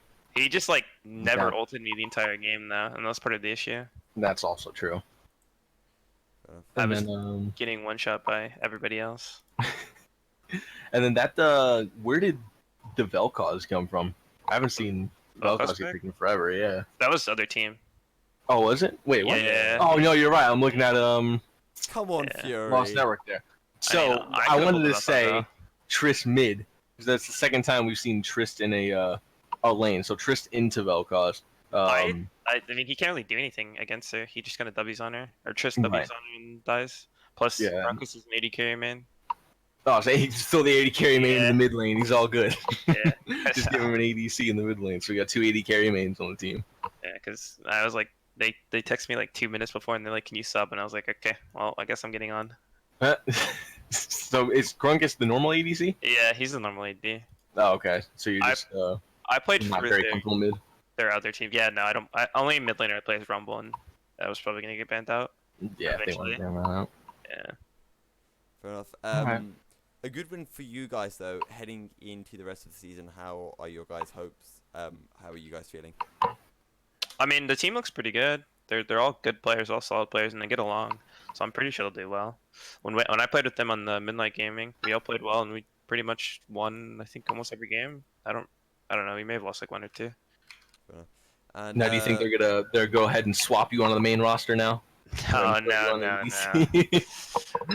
I mean, they always can. If they're always on around double 80 carry, I'm down. I mean, it worked. It definitely worked out in the end. You have 2 threat. hyper carries and 2 lanes. They have to decide who to kill, and it's kind of hard to kill Vayne and Triss because we just both jump out or she ults people away. Right, and that's what I was saying. They had to kind of ult you and bait out the And then as soon as I get QSS, it was QSS. like done. Yeah. Exactly. Finally, any shoutouts you want to do? Shout out to Little Oak for texting me 2 minutes before. Stop what you're doing. We need you to come help us win a series, So please. arguably, At 5 as I was waking up. so arguably, was that his best call of the entire series? Honestly, calling me up, yes. That was the best call. Putting me on AD. I thought I was playing mid lane, but now I'm playing AD, and I was like, alright, whatever. On my comfortable role. All right. So everybody heard it here first. The best call of the night was the one that was made to Osmosis Jones to get To get me up. The one that wasn't on stream. Yeah. The hidden one. hidden calls. Well, thank you very much for joining us and giving us some of your time. But congrats on taking MVP and congrats on you and your team for taking the win. Thank you guys. I'll see you guys. GGs. Congratulations, man. Have a good night. You too. Cheers. Right, guys. Well, it was a long game, but it was eventually picked up with a very strong win from Lost Network, who take a 2-1 victory against Legends of SoloQ. That's about it for the stream. We would like to thank you very much for tuning in. If you haven't already, do hit that follow button. We would really, really appreciate it. I've been your play-by-play caster, Milky Sierra. I've been joined by Fury in the casting booth, and we both wish you a very good night, and we'll see you next time. See you next week, everyone.